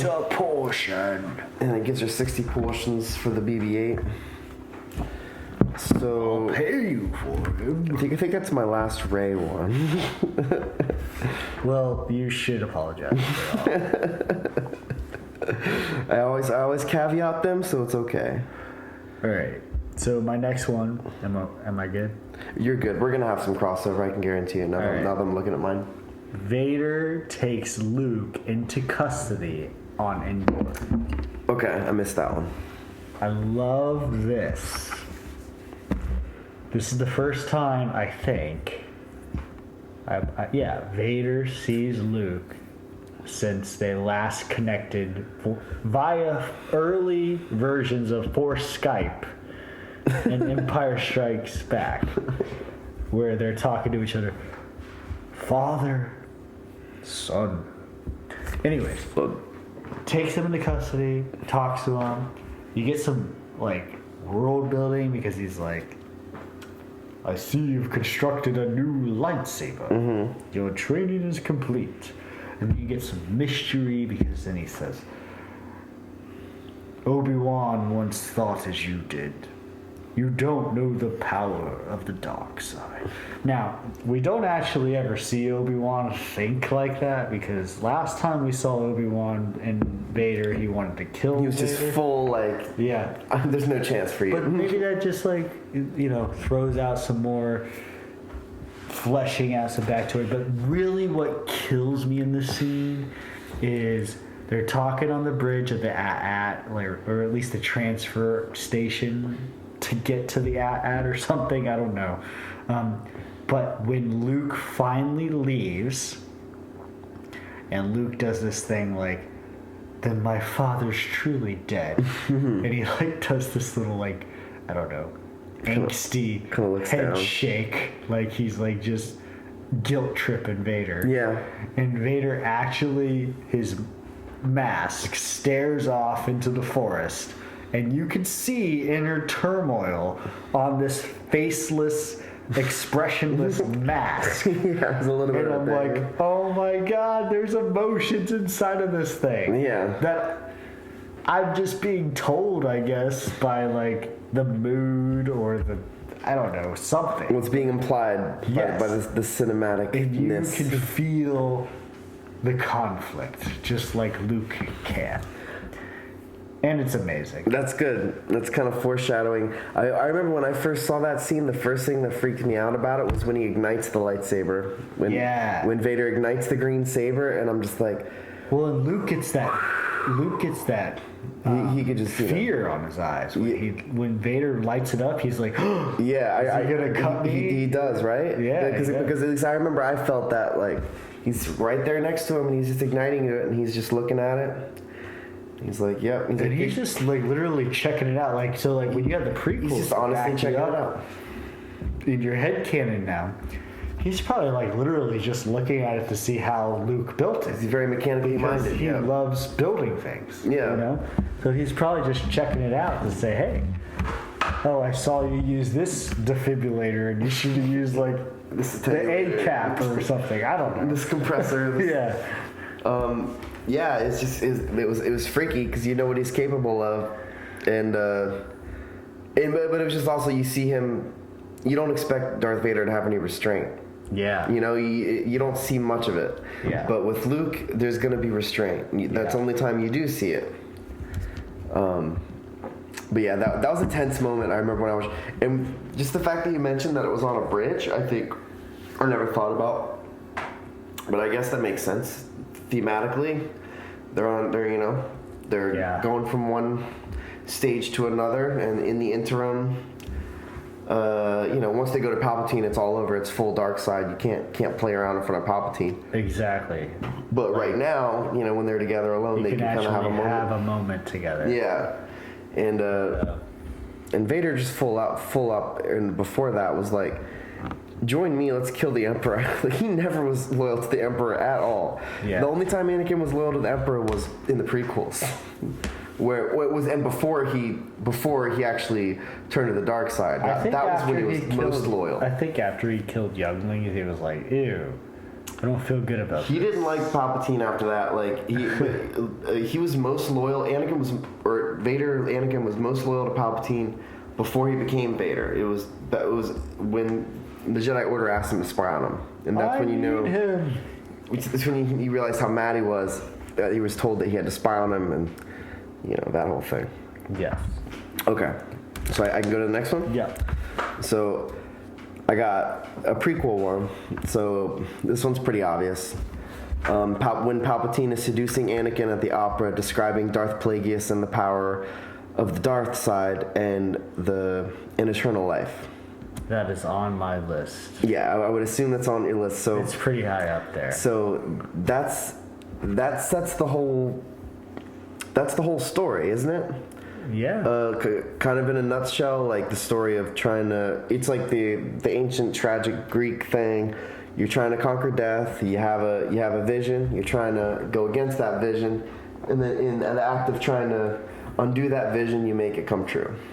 Yes. Which is the classic tragedy of Star Wars and a lot of things. And it's like in myth, and it's like... Oedipus and like all kinds of things. Yeah, it's Oedipus Rex. I know that at least, but I'm sure it's all over the place. And that's where you're afraid of the vision and trying to prevent it. You make it come true. It's the standard myth. I should have fleshed more about it, written it, but like. Well, it's also like when Palpatine explains that he has this thing that the Jedi don't want Anakin to know about. It's sort of like the serpent in the Garden of Eden. Like the snake says, if you eat that, you're going to know just as much as God does. And it's forbidden knowledge. It is forbidden. And so it's like temptation. Yeah. And and then you see like weird space opera shit happening. Yeah, which is cool. Like, let's go see a show on Coruscant. What would that look like? Yeah. Like, okay, it's this weird opera thing floating around in big orbs of water. Ian McDiarmid in that scene is just like sex. He's so shady, and he's so ahead. Like, he's so ahead of everything. He's. Have you ever heard the tragedy of Darth Plagueis the Wise? It's like, of course, if the Jedi wouldn't tell you. Like, he's been doing this. This is just a glimpse of it. He's been pulling this for years. Yeah. He's been pulling this for years. On Anakin especially. Yeah, all on Anakin. He's been seducing Anakin over the course of a decade, at least. I mean, Attack of the Clones, you got the weird line where he's like, Watching it. we're yeah. Oh, that's the end of Phantom Menace, right? Well, oh yeah. But in Attack of the Clones, he's like, got this weird line where he's like, "They've finally given you an assignment," and he's like, "Your patience has paid off," and Anakin's like, "Your guidance wanted my patience." Well, what kind of guidance has this guy been giving you? He's all over 10 years. Have he's been giving you all these like Darth Plagueis the Wise rumors or something? Yeah, that probably no. That's probably no. I don't like, think so. Yeah, like when he's with the dark side stuff, I'm sure only when he's very ripe for the picking. Yeah. But it's just the creepiness of that scene. You know, like if we talk about the musical themes of each person. Yeah. Palpatine's is creepy. It's not like powerful, like epic, triumphant power, like or evil. Right. It's creepy. Yeah. It's just this shady, creepy, like vocal. You know. Yeah. So that's what's cool about Palpatine. He can manipulate you. Like he's not just this powerful, physically powerful dude. You know what I love about that one too? I mean, I love a lot of things, but like when he's like, "Oh, Anakin, I have good news. Please sit down," and then all of a sudden his his second in command, happy grandpa loving like Thanksgiving voice goes away, and he's like, "Leave us," and all of his henchmen like just step up and like leave, like because he reverts back to like it's basically like talking to a dog and having like good cute puppy voice. You're like, "Oh, little girl, blah blah blah blah blah," and then you go, "Sit," and they all sit. Like, that's pretty sexy. Yes, he's so wholesome. Yeah, like especially in the Clone Wars when you see Palpatine like talking to Padme, he's so like he is like a grandpa. Like, yeah, he's maniacally wholesome. "Oh, Anakin, I have good news. Our clone intelligence units." Said the Jedi, they asked you to betray me, didn't they? They asked you to spy on me, didn't they? That was and that he just completely disarmed anything Anakin. Like Anakin didn't stand a chance. Like you remember he's like 23. Yeah. In that. So what is he gonna do? Palpatine's just all powerful and all knowing. I mean, and that's what JJ said his favorite scene of the prequels was, right? Remember? Oh, was it? In the lead up to Rise of Skywalker, which obviously makes sense because Palpatine just spouts off the same dialogue from Revenge of the Sith. And, like it's unnatural. Yeah. Pathway to ability. Yeah, dark side's pathway to many abilities. Also, in the actual movies, you have no proof whatsoever that Palpatine is Darth Plagueis' apprentice. Right, you don't. Except for like the cute little smile. It's implied. Yeah. He's just that he talks about his when apprentice killed him in his sleep. And he just slight little smirk. Like, I mean. That was canonized, right? That was true. But I don't know if it's like official from George Lucas's like vault, but I think that's pretty accepted that he's the apprentice of Darth Plagueis. I mean, it's funny that if it's in the movie, then it's like, you know, a sentence in the movie is a whole book, right? In the outside world. Yeah. You know, because the movies sort of have to be so condensed. Okay, that's good. Palpatine's the man. Palpatine clearly is the best. So one of the best villains in all of anything. All right, am I going? Yeah. All right. Order 66. Order 66 montage, including Vader's assault on the Jedi Temple. So this is from the films in particular, obviously. Revenge of the Sith, which I gotta do some stats. Like I think a lot of mine are from Revenge of the Sith.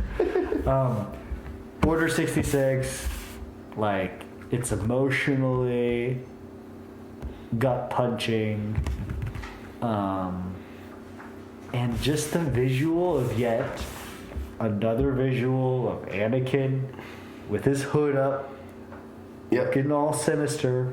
marching a freaking phalanx of clone troopers towards the Jedi Temple with the music going, and just dead Jedi everywhere. Slaughter. It's amazing. Just maniacal. And like he was sent to do that, obviously to destroy the Jedi, but to build his dark side energy, or his clout. Well, that's what I was looking for. To build his clout with the dark side, you gotta kill a few kids to get in the right mindset to truly use it.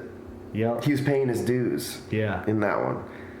Which I thought was pretty crazy. Like, he immediately goes and just starts killing Jedi. There's no build up to it. Yeah. He just straight up has to commit immediately, which is cool. Well, the movies happen very quickly. I mean, this is slightly before this moment, but like when Sidious says, but it was basically him killing the Sand people. once more the the Sith will rule the galaxy. Yeah. And we shall have peace. Yep. Like, he sounds so tired. Like, he's been working so long for peace. He's so satisfied. It's just like, finally. Peace. Peace through dominance. Peace through absolute fear and dominance. I believe him. Palpatine convinced me. He sounds convicted. But sounds like it's the right way to go. But it's amazing. Like, a great final culmination to Sidious's plans, and you get to see it unfold on screen on several alien worlds. Mm-hmm.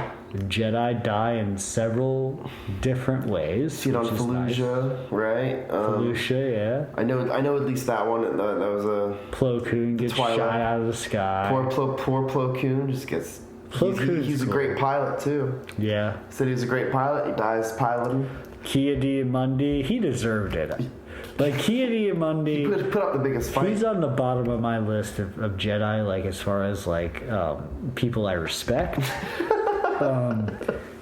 The Sith has been extinct for millennia. Well, guess what? Now someone's gotta say those bad lines. So he was like, your thoughts dwell on your mother. So he didn't believe it. He didn't believe the Sith had returned. It's been 1,000 years. Well, Yoda totally believed it. Yoda and Mace Windu were ahead of things, but they had to let it go, because Qui-Gon was following the living force, the cosmic force, the living force. There was a force at work. A force at work. One of the forces. There's a few of them. Yeah. I'm forgetting exactly which.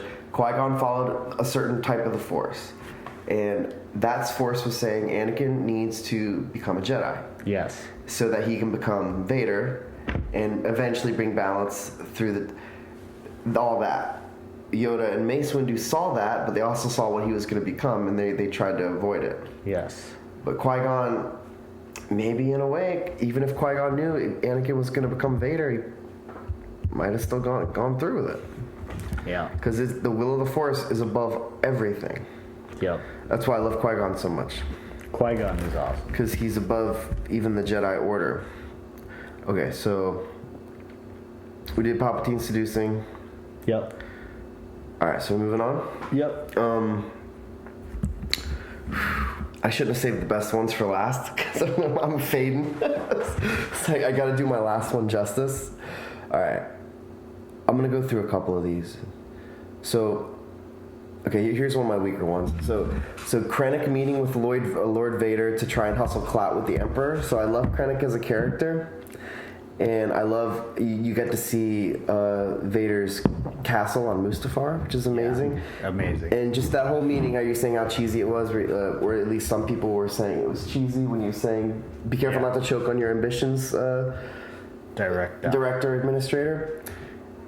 And I just love I love Krennic, how he's always trying to he's always trying to bump up the ladder. He's always saying, "You'll tell Vader that I did this, right? Well, you'll tell the Emperor. Well, he's asking everybody, tell the Emperor that I'm doing this. Like, someone tell the Emperor that I'm doing this." He's the career man. He's definitely a career man.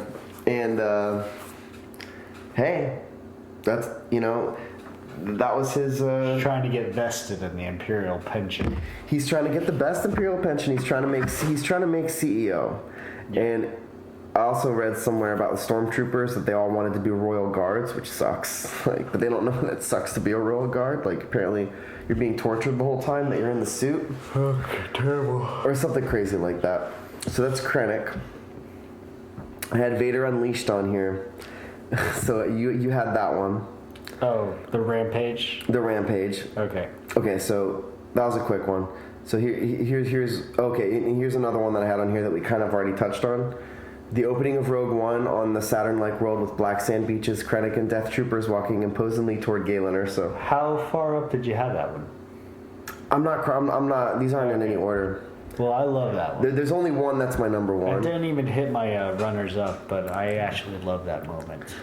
So should probably be my runners up. When you ever do some work on that list, but I'm adding it right now. I just love it. So I love the Death Troopers in general, and I like how they land imposingly outside of Galen Erso's little farm. Yeah, and I think that they're walking up in his line, ready to get him. That more than anything shows the oppression of the Empire. Like more than any scene I think we really ever get. Yeah, I think so. Like this guy going to this poor man's farm and saying, it's like Inglourious Bastards. Yeah, exactly. Yeah, very much so. And it's like, you need to get your ass back to work. You have no choice about it, and I'm going to kill your wife right now. And where's your daughter? Yeah, that lays it all out there pretty well. Like what the oppression of the Empire was all about, just the absolute power. So like that's actually like if we're going to do a podcast, I'm sure one day about best viewing order. Oh boy. I think Rogue One should be viewed first. Because my first scene you see is the Empire destroying the fabric of family in the galaxy. Yeah. Instead of the first in the original, you see that scene where the rebels are fighting back. So it's a Star War, but it's a different angle on it. It's the Empire victimizing people. Yes. Which I think is more emotional mass to it. Yes. So okay, so that was that one. All right, so now kind of back in the main ones. So I got a sequel trilogy one here. The showdown between Luke and Kylo Ren on Crate, in my opinion, the best saber fight that is not a saber fight. So that's really cool. I mean, I don't even know what more to say about it is. It's just... It's on my list, too. Is it on your list, too? So Luke that's my number... Oh, shit. Where am I at? My number 1, 2... My number 4. That's your number 4? Yeah. Luke stand on crate is how I describe it. Luke stand on crate. So I guess we can do a back and forth on it. But Luke wasn't there. Yeah. He chose what he could look like, right? So yes. he chose, instead of having his green lightsaber, he chose to have the Anakin saber. He chose to, I guess, be dressed the way he was, less darkly dressed, and his hair cut, which I thought was weird at first when you find out that he's projecting himself. Yeah. So he projected himself to have do the most damage to Kylo Ren's psyche. So, like, you think that's what he looked like when Kylo freaked out? No, you see those flashbacks. You see, he has the green. He looks similar. He has the shorter beard, whatever. Okay. I think him holding Anakin's saber was just to irritate him. Because Kylo wants that saber. Because he wants that lightsaber. It belongs to me. He's all about that lightsaber. that is his birthright, he believes. And It's 12 o'clock. that's I have automated time things on there. Oh. So there's subtleties to that scene. There it is. It's about to happen. Yeah, it's about to happen on the screen. But you see his feet. Luke's feet don't scratch the surface of the dirt. Yeah. And Kylo is just full energy, like, and it's his first blow is full body, just coming at him. Mm-hmm. And Luke's just years of training, not even about it. And Yeah. I think the coolest thing. So they say in the Art of War, the best battles are fought when no one dies or when no shots are fired. That was the epitome of the height of Jedi expertise. Is in the fact that he won that battle without a single death. Yeah. Really a single shot in a way being fired. Yeah. Nobody died. It was just all mental. Like, he was completely in control. And people hate the sequel trilogy. People hated The Last Jedi. But I'll tell you what, that was Luke. That was what I want out of Luke. I agree totally with that. And that's why it's so high up on my list. And, like, all the things you're saying are right. To, like, add into that, like, when Rian Johnson says that Luke is totally in character in The Last Jedi, and everybody's like, no, he's not. He tried to kill somebody. I think he is. He is. But going back to that flashbacks, the 3 flashbacks real quick with Kylo, like, Luke with a lightsaber in his hand with that expression, like, I'm going to cut you down right now, with Kylo is the same exact expression he had when he was about to cut Vader down, when he snapped in Return of the Jedi. Mm-hmm. And so it's totally the same character. He did tap into the dark side to kill Vader. And he totally stopped at the last minute to kill Vader, and he did the same thing with Kylo.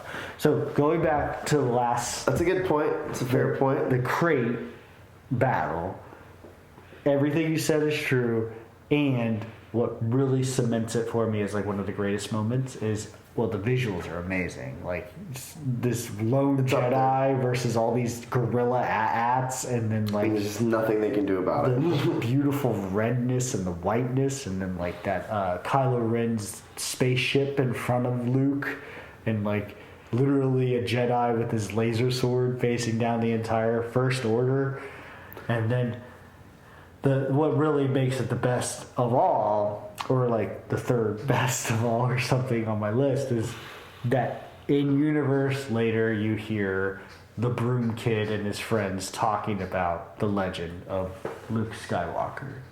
So like, they're talking about Luke Skywalker. They're talking about Luke in that? Yeah, they have a figurine of a Luke Skywalker versus AT-ATs, and they're talking about. Oh, like, they are. I didn't pick up on that. I picked up on when he force pulled the broom. You gotta watch the end of this movie. I gotta watch that again. The end of the movie is like they're actually literally playing like Star Wars figures with Luke Skywalker in the movie.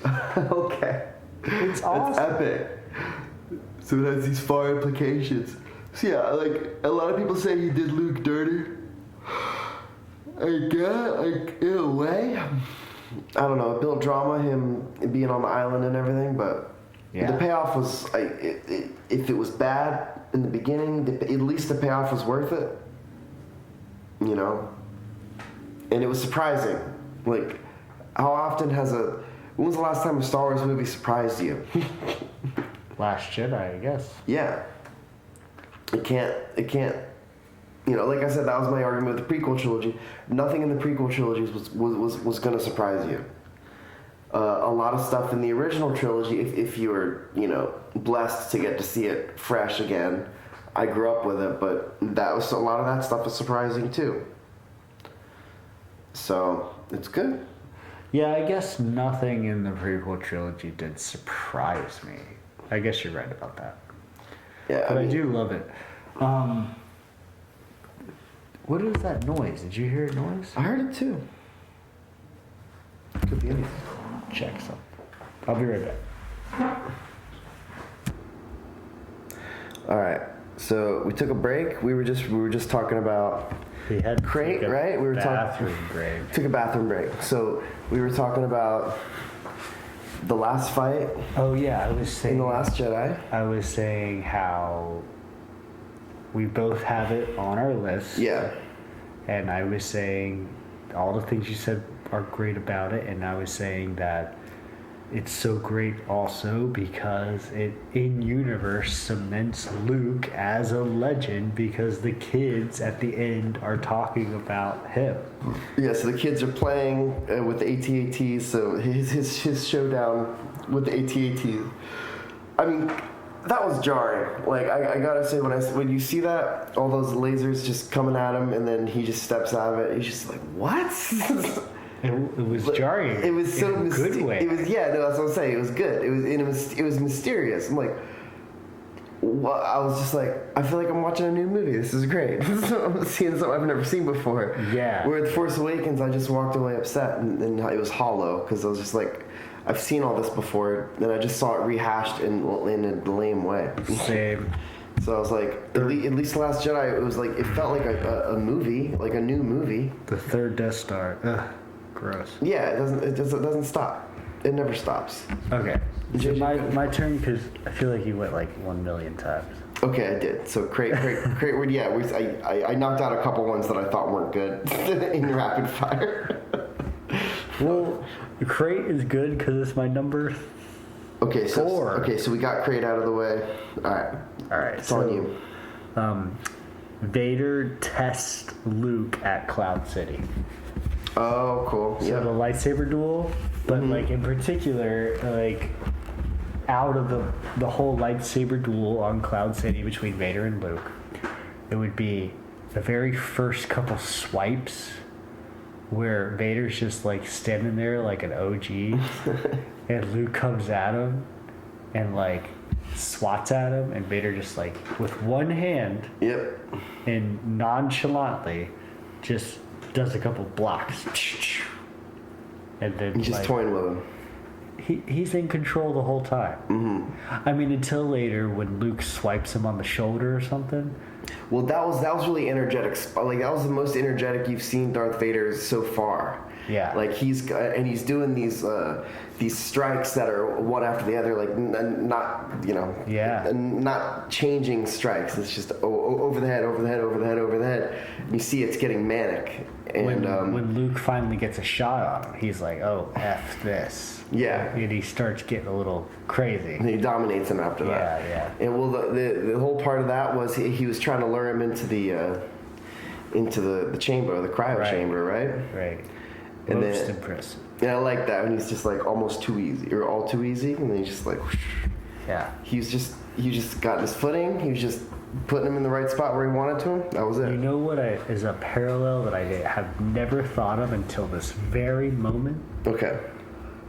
Was when Vader says all too easy and then he looks back and Luke has jumped out and he says, "Ooh, most impressive," or whatever, and he's excited that Luke exceeded his expectation. Yeah.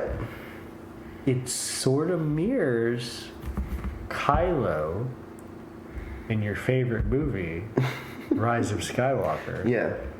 Seeing Rey and they do the tug of war with the spaceship.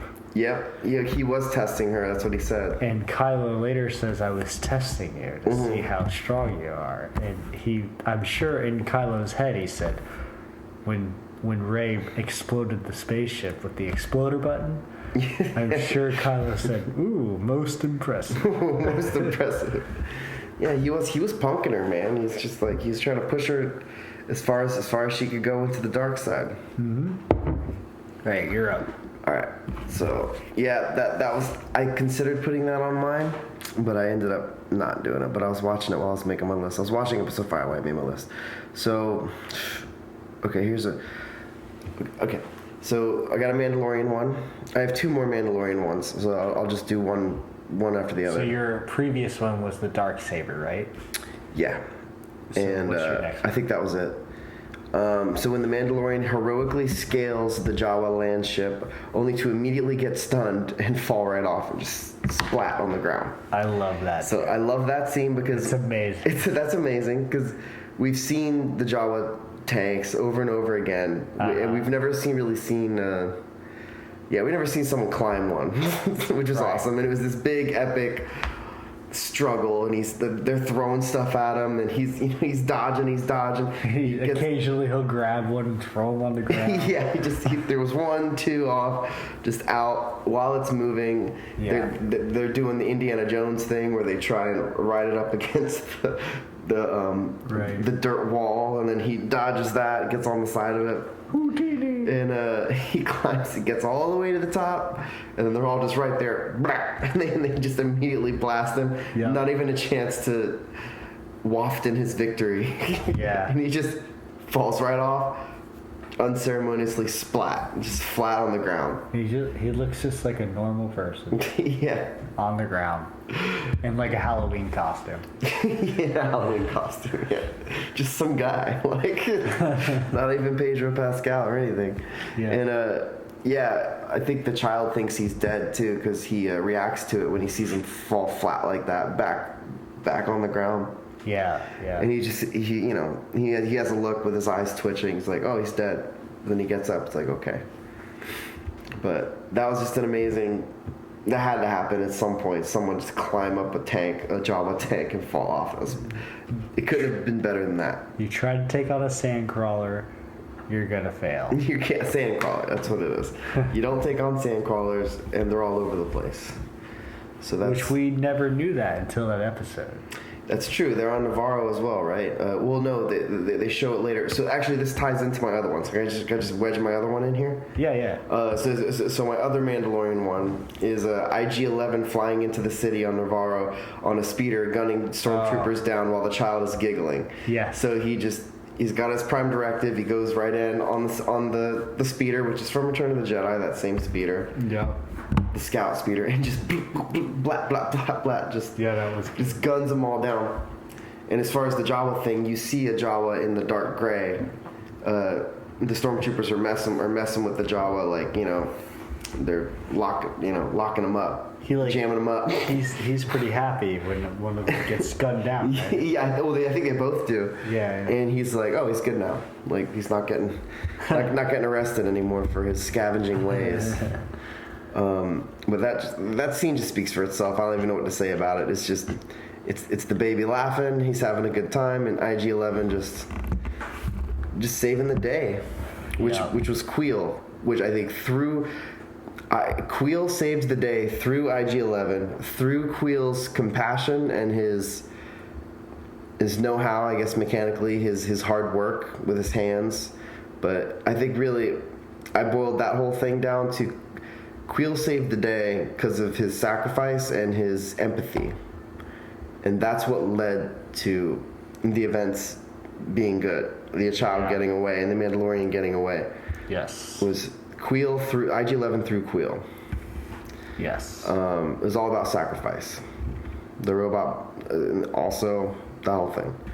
So that's my last Mandalorian one. Alright, well, out of the ones that I have left, I only have a few that have not been mentioned yet. So, the next one I have is Yoda is the trickster and then shows his cards to Luke on Dagobah. So, in particular, Yoda acting a fool and being playful and messing around with Luke. And wars not make one great. And it's great. Love it. Gets Luke into the... Love everything about Dagobah. Gets Luke into the hut, right? And then, as soon as he's ready, he snaps and sheds the persona, and now he's Master Yoda again. And he's sad. He's very sad. He's disappointed in Luke. He's like, I cannot teach him. And Obi-Wan comes in, they start talking. He's reckless. As if Luke's not there. Right? Luke's just like listening on the conversation, getting clued in. And like, I love this because I actually, like, I cannot 100% confirm this, but I do believe that when I watched this, very young, I was truly surprised by Yoda being the Jedi. I was too. I for sure I was. I remember being surprised. Like, I can't remember the day. I can't tell you where I was. I know. But, like, I remember the feeling of being surprised. I do too. I'm right there with you. By that. And I was very, like, now looking back at how special that really was. And it's a great lesson, isn't it? You should be who you are for everybody, not for who you're trying to impress. Yes. That's got to be something George Lucas took from some old samurai tale or some Chinese parable or something. I think you're right. It's got to be. Going back to like what you said before, where the prequel trilogy doesn't really ever surprise you, and the sequel trilogy like surprises you at great, and the original trilogy theoretically surprises you, but like pretty much throughout not because you've lived with it your whole life. Mm-hmm. I think in that moment, in the past, I was actually surprised. Yeah, I was too. I for sure was. Yeah. So it's very special. And Yoda saying "War not makes one's great." That just speaks to his depth of wisdom right there. Yeah. Especially in front of Luke, who's very, how do I say it? Well, he's at the top of his game.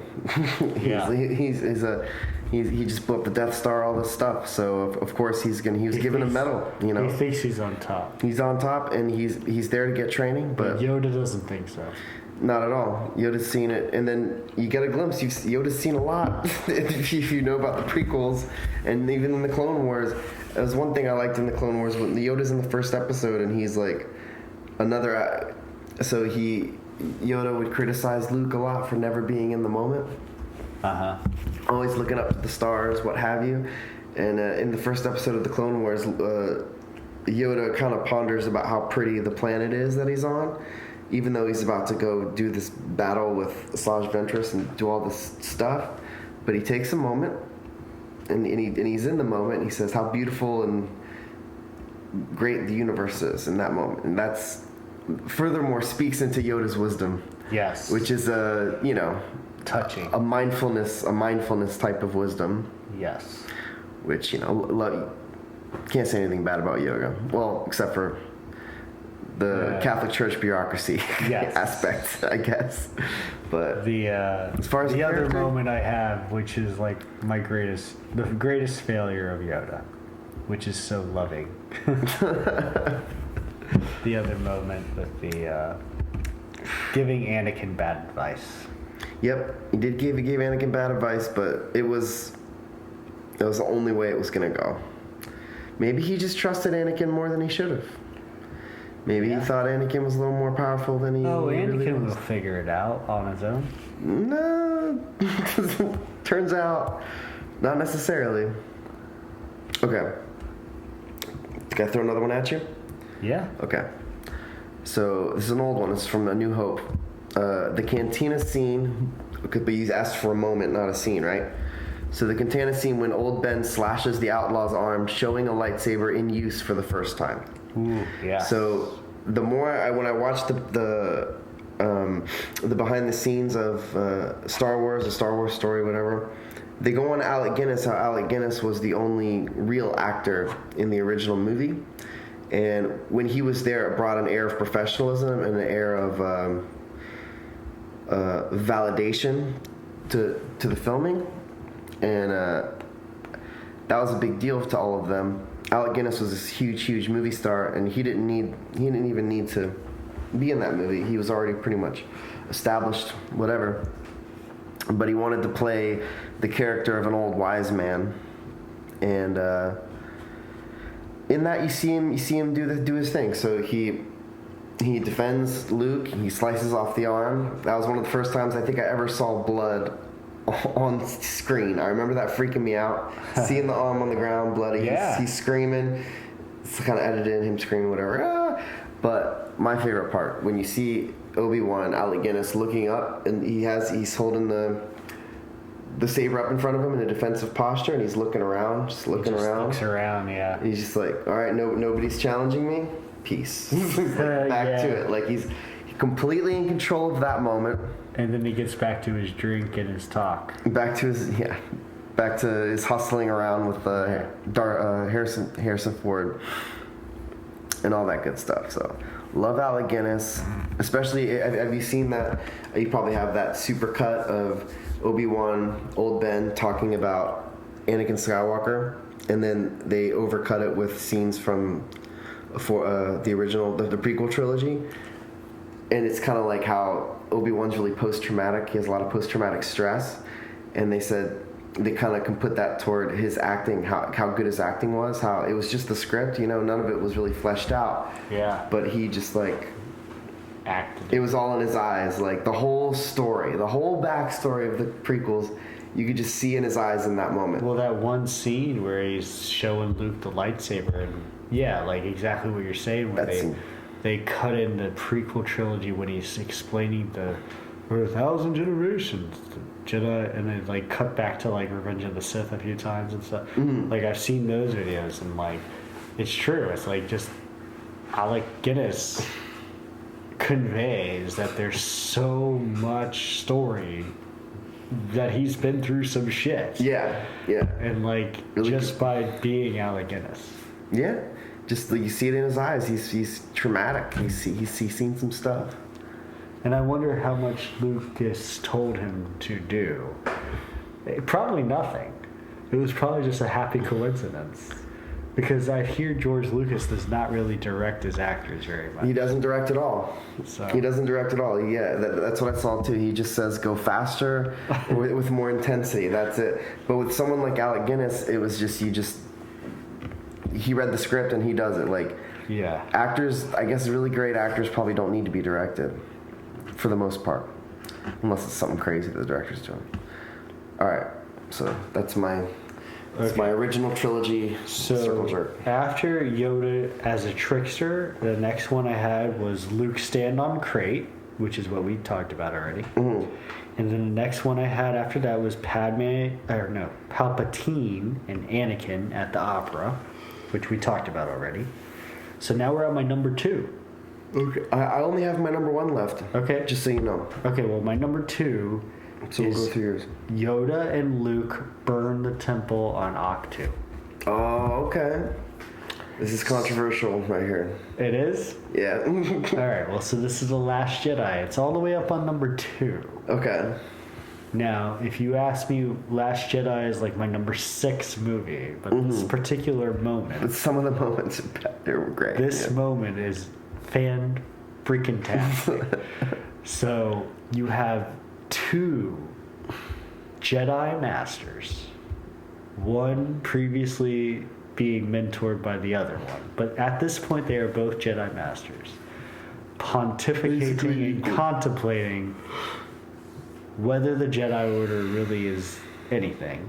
Mm-hmm. And talking about failure and how it could be helpful.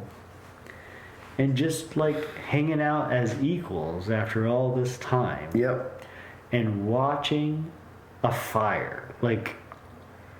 Just recently, I had a bonfire that I was watching the fire. Watching fire by itself, even when there's no, ramifications of religions being destroyed or anything, is very beautiful and thought-provoking. Thematic, yeah. So, having 2 mainstays of the Star Wars universe sitting next to each other, watching a Jedi temple burn and talking about failure and how both of them have been through traumatic experiences and both of them have failed. Both of them failed very similarly. Yoda should have stopped Anakin from becoming Darth Vader. Luke forced Kylo Ren to become Kylo Ren because whatever he did. So it's just, and then the shot itself is gorgeous. Glowy Yoda next to old Luke watching a burning temple. It's just gorgeous. Yeah, glowy Yoda next to the blue glowy Yoda next to the red fire. Yeah. Of the ancient tree, which a thing about that tree, I think what they said was, so in the Clone Wars at the Jedi Temple, there's a tree, a sacred tree, whatever you want to call it, and it's supposed to be the same thing. Not the same species of tree or whatever, or a cutling of that tree, what have you. But that's part of the Jedi lore, like Game of Thrones, I guess. That big old tree with the face on it. Okay. All right, so your number one? It's pretty good. All right, my number one. So my number one is Yoda describing the Force to Luke and the ephemeral nature of the Force and the soul. So this is when you texted me earlier this week, and you said my number one is coming up, and you said I'm watching Empire Strikes Back, and I took a guess, and I kind of took the obvious guess of Yoda lifting the X-Wing. But I was close. You're close. You said I was close. Yeah, you're very close. So not Yoda lifting the X-Wing, which is great. I love everything about the whole thing on Dagobah. It's probably my favorite out of all Star Wars, that whole arc. But I think so you don't really know what the Force was if you had just seen Episode 4. You know what Obi-Wan said. It was just this. What did he say? It was this a life force that binds us, penetrates us, is like permeates around all living things. Binds the galaxy together. Binds the galaxy together. That's what he said, right? You don't surrounds us. You don't get the afterlife aspect to us. Binds the balance. And when Yoda explains it much more intensely, he says, luminous beings are we, not this crude matter. So he's already explaining that he's explaining the Force, but he's explaining the light side of the Force. He's like, and it's a Zen kind of Buddhist way of looking at things, or maybe you could say Hindu. It's life is fleeting. It's not about this life. It's about the afterlife. It's like, this is just a fleeting thing. We are much more than what you see here. And it's like, it's a whole bunch of religions and spirituality kind of melded into one, just for the sake of this movie. And it's like, it's mythology kind of just of all these religions, all these ideas put together. And he talks about how life creates it. So life is very important. So that means the Force is going to try and protect life, which it does in the story of Master Fei and Qui-Gon and all that stuff, which is really interesting, how they save everybody from a plague. And so what does Luke say? He says, luminous beings are we, not this crude matter. Like, the Force is between you, me, the tree, the rock. He's like trying to teach him that this isn't, and it kind of like what Luke said to Rey, like, the Force is not a power that you have. And then I like that aspect of it too, where he goes in and just sees how it just flows through everything, how like light and dark is kind of just a man-made idea. Like, the Force doesn't care about light or dark, it's just one thing. And I don't know, I'll tear up if I see that one scene. There's something about that scene that just sells the whole thing. The whole thing for me is just Yoda, this voice of wisdom saying, this is what it is, this is what it's about. And you don't even know. It's like, I can't place the exact sequence of that scene in my brain right now, but part of that scene though I like for a totally different reason. And it's basically like when he says, he's talking about the Force, and he just starts saying, like, the rock, the tree, and his puppet head's going like back and forth, like looking up into the sky. And it's sort of like, he is so wise, but like from just looking at it, like from a different point of view, you could start saying that Yoda is becoming a little senile. Because he's just like sort of saying objects, and he thinks it's very like very impactful. But he's trying to reach Luke, and Luke just wants to see an X-Wing come out of the swamp. he's trying to reach Luke. Luke's an idiot. He is an idiot. And he's You're too right. in the moment. He doesn't know what it's all about. He doesn't have the faintest idea. He's seen these hints of the Force, and you've seen him use it, and he finally pulled the saber out of the snow. Yeah. And he's got to be trained. But Yoda just spells it all. He basically spells it all out for him. It's like you must feel the Force around you. Life creates it. It's between all things, and we're luminous beings. We are way beyond this crude matter. Yeah. So it's like, so stop with your nonsense. Like, this thing is way bigger, and the stories of the ancestors, everything that you're part of. You're part of this much, much, much bigger thing than you could possibly understand. And Yoda's seen as much of it as anybody can. Mm-hmm.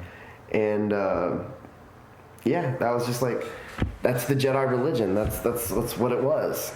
Yeah. And it's a mix of all these real life religions, kind of amalgamated for the convenience of George Lucas. But it's awesome. I think that's the most special thing about Star Wars, in my opinion, is the idea of the Force and the idea of that belief of that giant thing beyond what's in front of you. Yeah. That's my thing. Well, that's my seed. I thought Leia Poppins was on your list. It was. I took it off. Leia Poppins was on my list. All right. I love that moment, though. All right. Before I go on to my number one, do you have runners-ups? Leia Poppins would be a runner-up. Leia Poppins. I'm okay with it. All right. So, don't care what anybody says. My runners-up real quick so. are like, because I can't not mention them.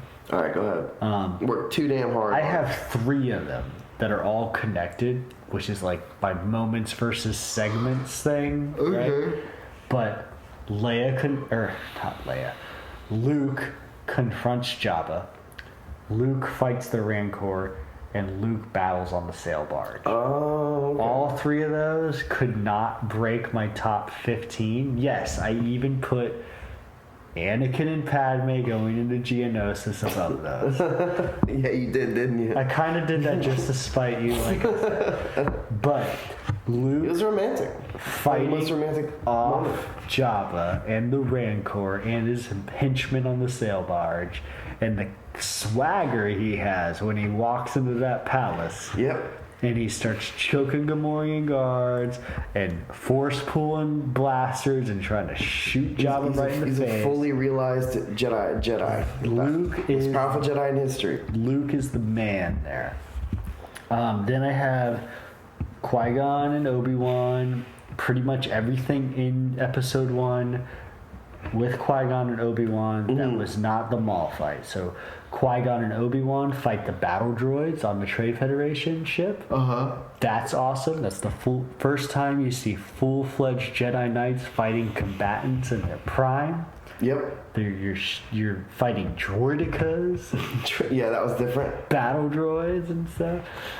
Maul ambushes Qui-Gon. That's the first time a Sith and a Jedi have fought in like millennia, according to Kia D. Mundi. Anyways, unreliable narrator. Yeah, right. Kylo and Rey fight Snoke and the guards. That was cool. It was a cool moment. Dark side and like it was undone. It was immediately reversed. Yeah. But it was cool. It was a good ride. It was. But they pussed out at the end there. Han and Chewie fight the gangs in Force Awakens because it's Han and Chewie on their last little outlaw adventure together before he dies. Before Kylo skewers Han. Skewers. God. Here's my Rise of Skywalker. Okay. Kylo confronts Palpatine on Exegol. In the beginning? In the very beginning. Okay, yeah, that was kind of cool. Because think about, like, the execution of what we got was way too short. But the theory of what we got was Kylo is on Mustafar killing Darth Vader loyalists to get a Sith holocron that takes him to a Sith world where he finds an undead Palpatine. And then Palpatine tells him that since the beginning he's been manipulating him through the voice of dead Darth Vader and Snoke. I mean, it's pretty wild. That's what like fan fiction is made of. It's so good. It's out there. The Hammerhead maneuver on Scarif, where they push the Star Destroyers into each other, like you said. Yep. That's gorgeous. That was really cool. Yeah, you don't see much with gravity, and I like a lot. I want a lot more of that in Star Wars. I want to see more spacesuits. Damn it! And I want to see some gravity work. I want to see like more. I don't know how to write it because I'm not talented enough, but I want to see more like space fleet battle tactics. Yeah, I agree. Like, and I think I'm realizing the reason we don't see a lot of Jedi training is because it's hard to wedge that into a story. Yeah. And like save time in a movie. That's why we need shows. Yeah. Let's do shows. I agree. Yoda and the younglings find Obi-Wan's missing planet. That was a cute scene, yeah. It's so cute. And so they wedged a little bit of training into that one. You see how the younglings doing it. And you see like wise Yoda interact with kids. And it was him at his happiest you've ever seen him. I really do think that, like legitimately in all the movies, that is the happiest you ever see Yoda is when he's hanging out with the kids. Is probably, even though he doesn't show it, the saddest you ever see Yoda is when he says, "Killed by lightsaber, this youngling was." Yeah, for sure. Yeah, like his voice is cracking a little bit. As much as an animatronic CGI, as much as an emotion can be conveyed that way. But it's such a beautiful scene where Yoda's, he's a teacher. He's a teacher, yeah, with younglings. They boiled him down to what he was. As grandmaster powerful he was. He's a teacher. Then I just added this one. Krennic confronts Galen Erso because. At the beginning of the movie, right? Yeah, because you convinced me that should at least be on my honorable mentions list. Okay, my number one moment is Luke, Vader, and Palpatine in the throne room. In the throne room, okay. Pretty much. I get it. All of it. Like I cannot. Like, that's where my segment versus moment thing also plays in. Sure, because I really think I love every second of every scene with Luke, Vader, and Palpatine in the throne room. Mm-hmm. And it is the best of Star Wars. I guess if I had to pick a moment, it might be with the red and the green sabers cross in front of Palpatine's face. And he's just cracking up. He's loving it. He's loving every second of it. But every line of dialogue is amazing. And then, like... Palpatine's just hanging out in chairs asking people to kill him. Yeah. That's just what he does. Yes. And actually, on a side note, I really, really enjoyed Rise of Skywalker. Like, I've got a plenty of things to say about Rise of Skywalker, but I really, really enjoy Rise of Skywalker. Maybe slightly contextualizing the Emperor goading Luke to kill him. Right, because now we're learning about the idea of a soul exchange. Yeah, possibly he was trying to possess Luke or something. Yeah. Like, I love that they made me think about that again. Okay, I could see that. But, okay, that's my favorite. That is a good scene. Yeah. And I like, of course, Vader just, once Luke has the high ground, Vader just throws his saber at him. Have you seen those memes about, or not memes, but they're kind of like the connections where Luke is high up on the high ground. Yeah, except on the Vader's down there and he says, as soon as he realizes Luke has the high ground on the stairs, he says, Obi-Wan has taught you well. Does he? Yeah. Does he really? He does. I wonder if that was a thing. No, it can't be. You don't think it was a thing? It cannot be a real thing. In George's mind, it cannot be. No, George is kind of crazy. But he is though. You have to be crazy. He steps up to the stairs, and Luke is high up. And that's when he looks up at him and says, Obi-Wan has taught you well. Yeah, and he's just taunting him. Okay. That seems awesome. Like, he's just taunting him. He's like, if you can't, then maybe your sister. I'll try and turn your sister. Yeah. And that's when Luke just loses it. And then I feel bad. I get upset when I see Vader, like, defeated by Luke. Because really I've connected with Vader over the course of probably more movies than with Luke, even though I've connected with both of them. But yeah, I don't want to see Vader all beat up like that. And then he stands up to Palpatine. Yep. Stands up to him. That's the big climax. That's the whole thing. It was undone. But you know what? It wasn't my fault. I didn't do that. So there's people we can blame. It's not a big deal. Don't blame us. Yeah, don't blame us. Just a messenger. All right. I was like, okay. Good podcast.